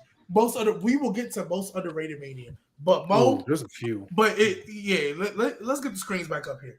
Mo, if we want to have a real conversation, I don't doubt without a second in my mind that Usos versus God was the plan for Mania, and it was for the tag titles until Tonga Loa got hurt. Literally, I don't doubt a second in my mind. But even go to that, they still didn't have to have Jay win the Rumble though. Just because that is true. That is also true. That's a big swerve. So That is a big swerve. well, That is Dave, very true. well, Dave, remember, better put the rumble on him. well, Yeah, that is crazy when you put it together Even in like that that. match, bro. Like, well, so look, so Jay, so if we want to operate, because the way things are planning out, remember, Cena, when he first announced that he was coming back, what pay-per-view was that? That he was like, this is my retirement. Right. Like his money, Money in the Bank. I'm gonna have my retirement tour in the year 2025. He got in the press conference like, we're gonna talk to Triple H, see how that looks like. This, that. Now, originally, when The Rock came back and was like, I'm gonna show up on SmackDown, I said, Rock, stop changing your mind. Either you want to be here or you don't want to be here. Figure it out because you're messing everything. Then we do this.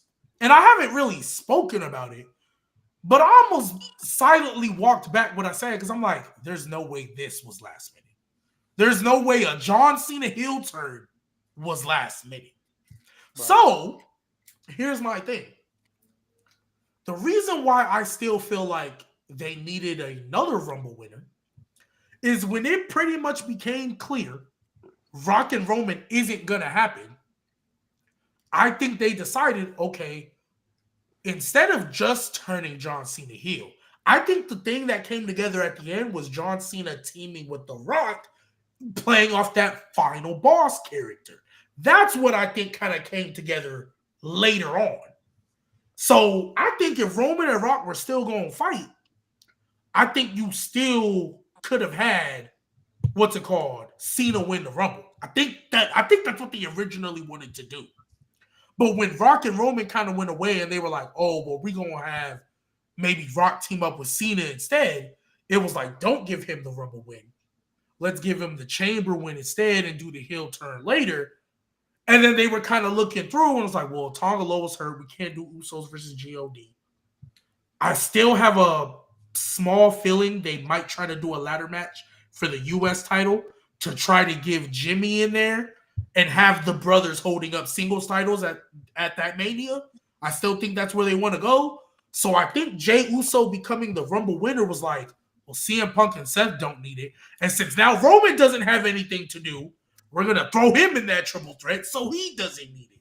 Right? That's the only reason why I feel like it was still like if Tonga Loa wasn't hurt, Cena would have won the Rumble.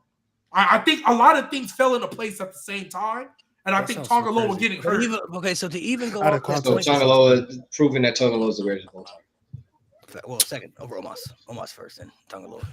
All right. But even to go up to that point, though, if Tonga Loa got hurt, yes, that could have changed plans, but they still could have gave Cena the Rumble win, bro. Like, he's already facing Cody at Mania anyway, and they could have just turned him heel at Mania or something. You know what I'm saying? Like, have him win as a heel or something crazy. Like, Jey Uso winning, I don't think Tonga Loa getting hurt changed a lot of things as far as, like, what they want to do with Jey Uso. Maybe it did, but it's like, nobody was thinking Jay was going to be in a main event match, though. Even if Tonga Loa got hurt, this guy could have fought Braun Breaker at WrestleMania for the IC title again and won that. You know what I mean? Like, and that would have made sense because. And I'll admit, it definitely is more of a stretch. I'm not going to sit here and act like I'm just like it's not like I think. Yeah, like I don't think this is like locked for sure. Yeah, but I mean, I definitely probably changed some plans for sure. But I definitely feel Jey Uso. That's a crazy. It was. I think they were genuinely looking at like, okay, who's Gunther's match going to be? Because it's not going to be Seth and it's not going to be Punk. Because like I've said, I always felt that was the plan.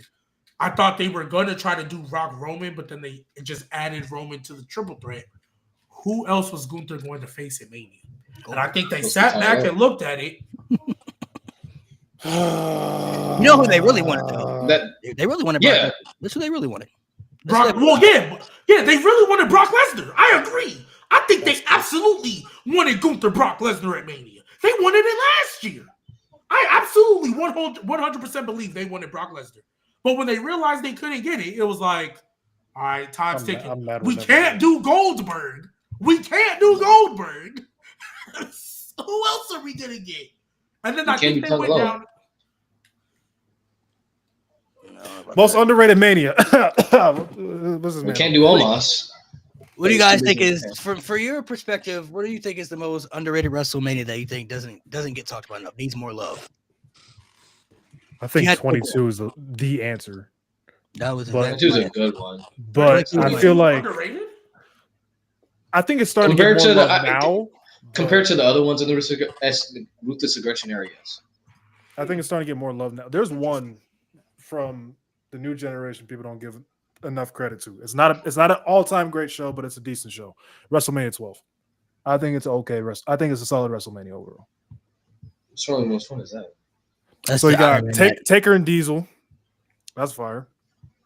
The backlot brawl with Piper and Goldust Oh, yeah. is hilarious. Okay. You got Austin's first match, which was okay, and the Iron Man match is starting to grow on me.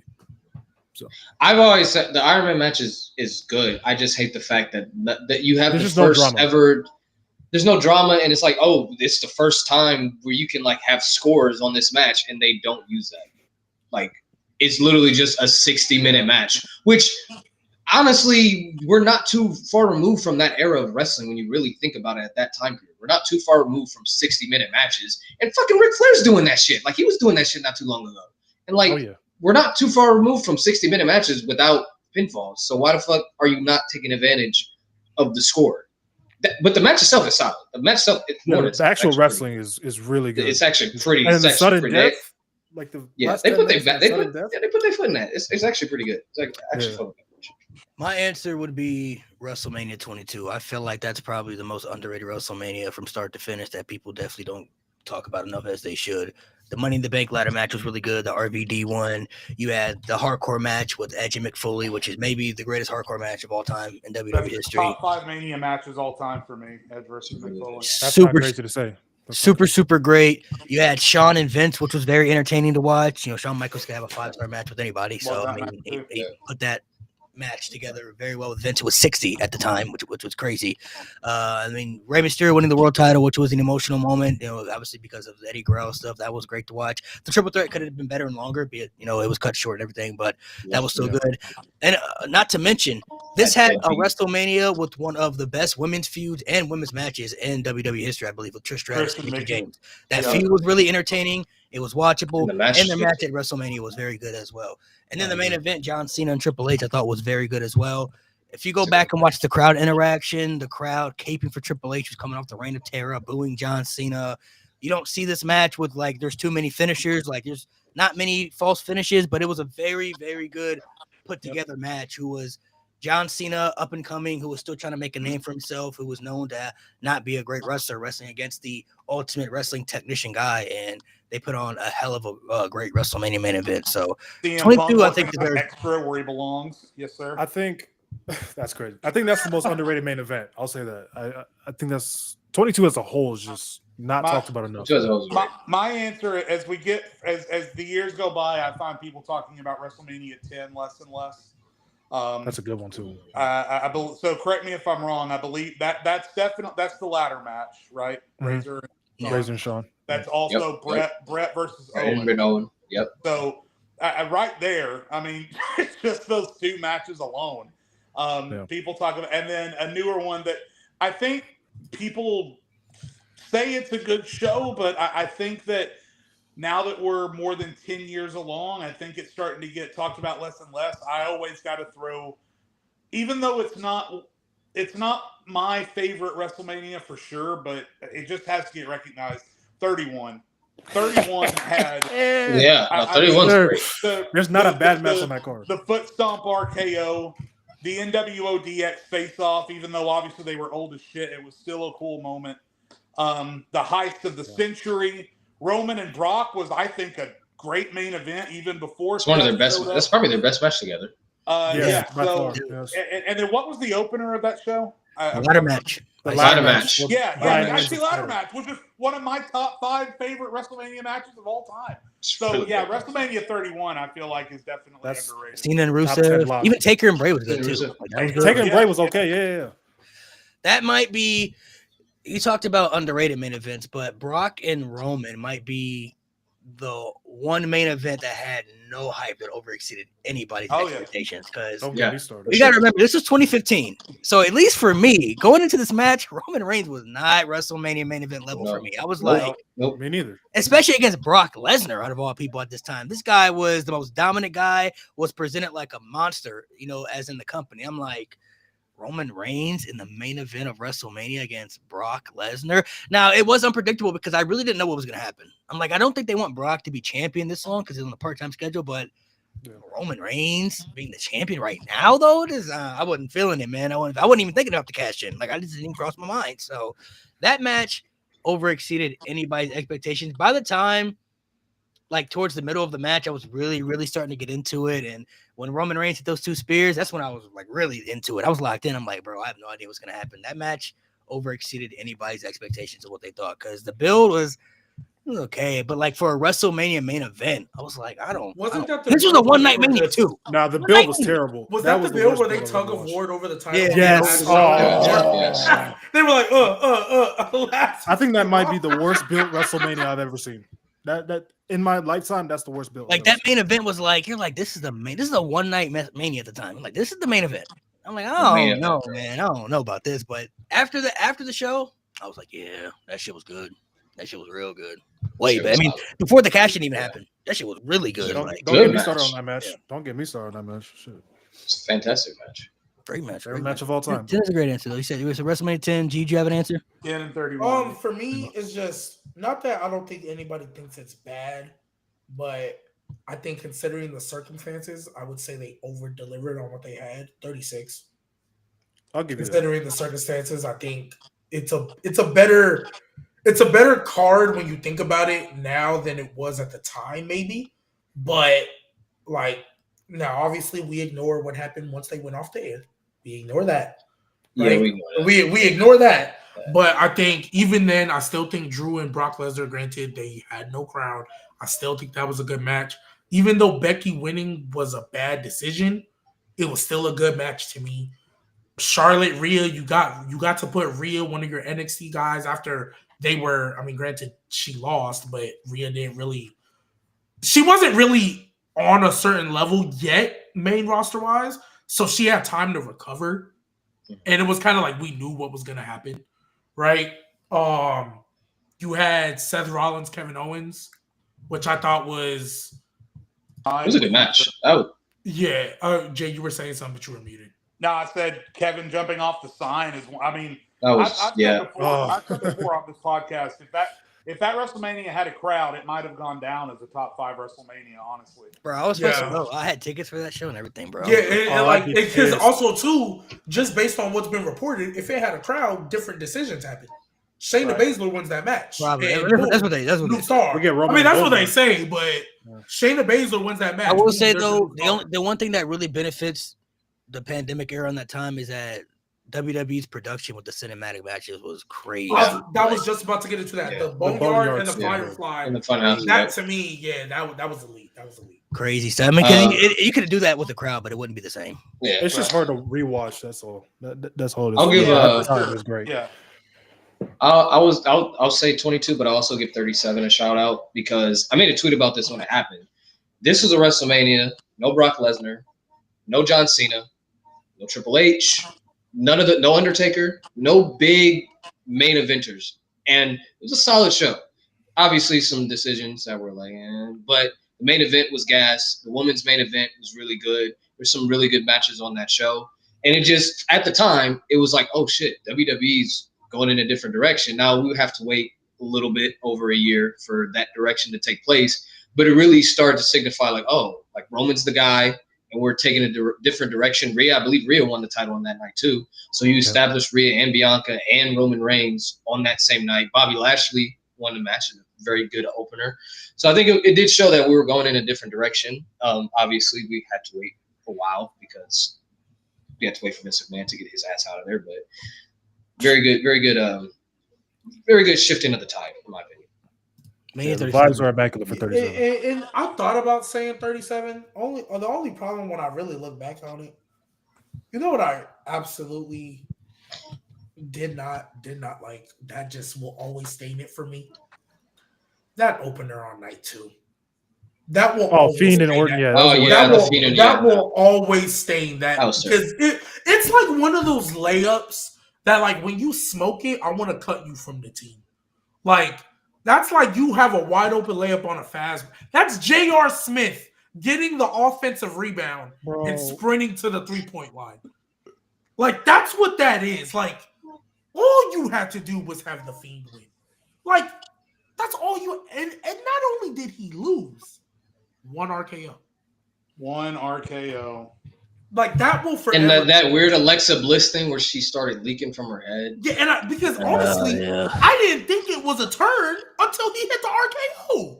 I was like, "Oh, Alexa Bliss turned." I thought she was like summoning some darker power. I was like, "What is going on? Like, what are we doing?" Now, So, to be fair about that, though, G, remember, right after that is when Bray took his mental health break and then ultimately got released, right? So, yeah, you know, Malik always tells us, let's wait and see what happened. We needed to see where they were going. We never got the opportunity to. So all we're left with is this big, empty, gaping hole with so many questions that were left unanswered about all of that stuff. I will say, though, even though the booking decision was shit, that I was the main reason I was disappointed is because that version of the Fiend, when he came out, when he went through the magic portal or whatever, and he was no longer burned, and then came out looking like a serial killer. That was the coolest version of the Fiend we had. He was sleek, everything was sharp, everything was cool looking. So I'll never forget when that version of the Fiend came out of the Jack in the Box. That was a WrestleMania moment in and of itself, just him coming out of the box. But you're right, the booking decision was terrible. Well, Jade, you talk about that mental health break he took. I'm almost positive, if I'm not mistaken, he took that break because Vince made him lose weight for that match. Like, that was one of the reasons he was taking off. He was like, "Hey, you need to lose weight." Made him do all this stuff. And I mean, him and Randy, or well, at least Randy said, like, we didn't know what the direction was. We didn't know what was going to happen. We didn't know what the plan was. Like, and he made him lose weight. That's why he looked so much slimmer. And I was like, okay, cool. Just to have him lose. And then I think he was, I don't even know if he was going to do anything after that. Like, there wasn't like you're going to lose, but here's the plan. It was just kind of like we'll go with Randy. You know, I think that's one of the reasons it was like, dang, you made me do all this and I'm still getting screwed. Like, you know. On top of that, he still had to deal with losing his best friend. So like, there was a lot. There was a lot of stuff that went into that too. Yeah, and then like it's also like when you think about it, it's like the Fiend's whole gimmick, in a nutshell, is righting the wrongs of Bray Wyatt. So when he was first coming back, he was attacking everybody who beat him, basically. That is the only saving grace of how he got around losing to Goldberg. He was like, I ain't had no beef with Goldberg. That's basically what the Fiend came out on Twitter and said. Yeah, it was a sacrifice because I didn't have beef with Goldberg. He didn't do me wrong. And I was like, you're lucky that makes sense continuity-wise. It's still bad, but you're lucky it makes sense with what your gimmick is because that's the only saving grace there is to that. But it was like, we went through all this, and then it was like, Seth Rollins can beat you because he dropped every single weapon on you and smashed your head in, and they had to call it off. One RKO? Like, you're telling me one RKO is all it takes? Like, I get Randy's Randy, but, like, one RKO should not be enough to beat Bray Wyatt at all. Like, I'm sorry, Randy. You not like that. Like, no, it's just kind of crazy. All right, we'll do one more. Won't be able to get through everything here, but I was about to say, I'm curious what the rest of the categories are. I'll tell you when well, the ones we don't get to, we'll get to. Ooh, interesting. Oh. Can Naomi be a main event talent as a heel? Now, we already know the glow gimmick is done for, it seems like now. And if you saw her in TNA, you know how great she was in TNA. But with this new transformation that she's about to get, do you feel like, and obviously booking has a lot to play into it as well, but do you feel like she could be somebody that can be at that Bianca Rhea stratosphere where like she could be an established main event talent on the main roster? I don't know if she can reach. Very few women can reach Bianca and Rhea. So I'm throwing that out the window. No, not that level. But I think she can be an EO level as a heel, like somewhere in that realm, that live level, like where she can hang with the Rheas and the Biancas. Absolutely. But to say like Rhea and Bianca level, no, nobody's reaching that level unless you're like Jordan Grace or Tiffany Stratton. But I think she can be like, she can hang with them for sure. I mean, I'm not gonna lie. I said, granted, obviously, we don't know how that would have worked exactly, but I've been said forever ago when she came back, she need to come back as a heel. I don't want to see you glowing up the place. You need to be a heel because the whole reason you left is because they wasn't treating you right. You come back and you all smiling, giggling. Now, granted, at the time, like I said, maybe that would have been a little too much.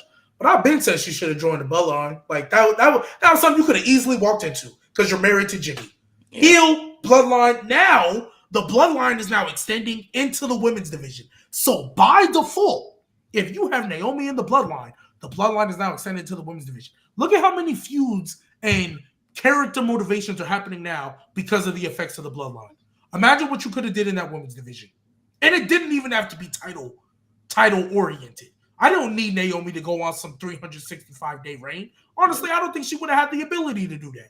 But there could have been massive effects that happened in that bloodline. I mean, in that women's division, just off the simple fact that Jimmy is helping his wife win title.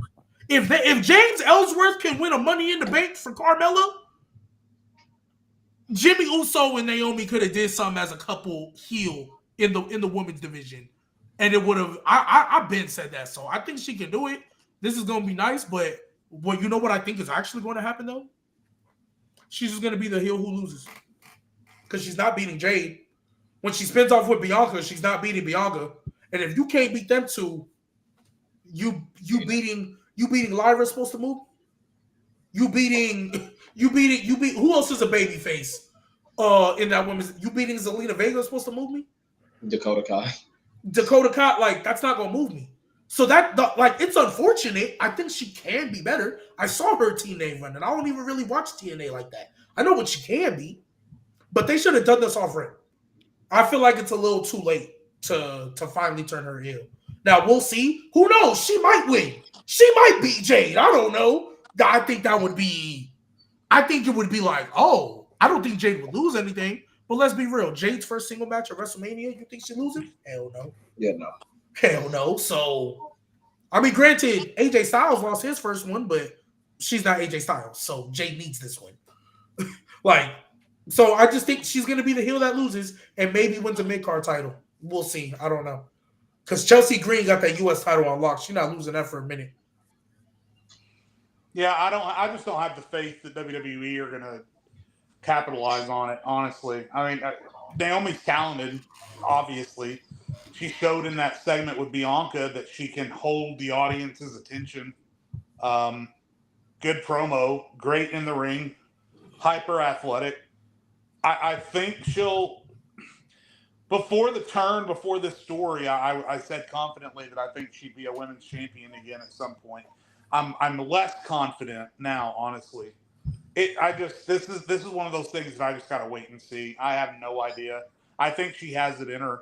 I just don't know if I have the confidence in WWE to follow up.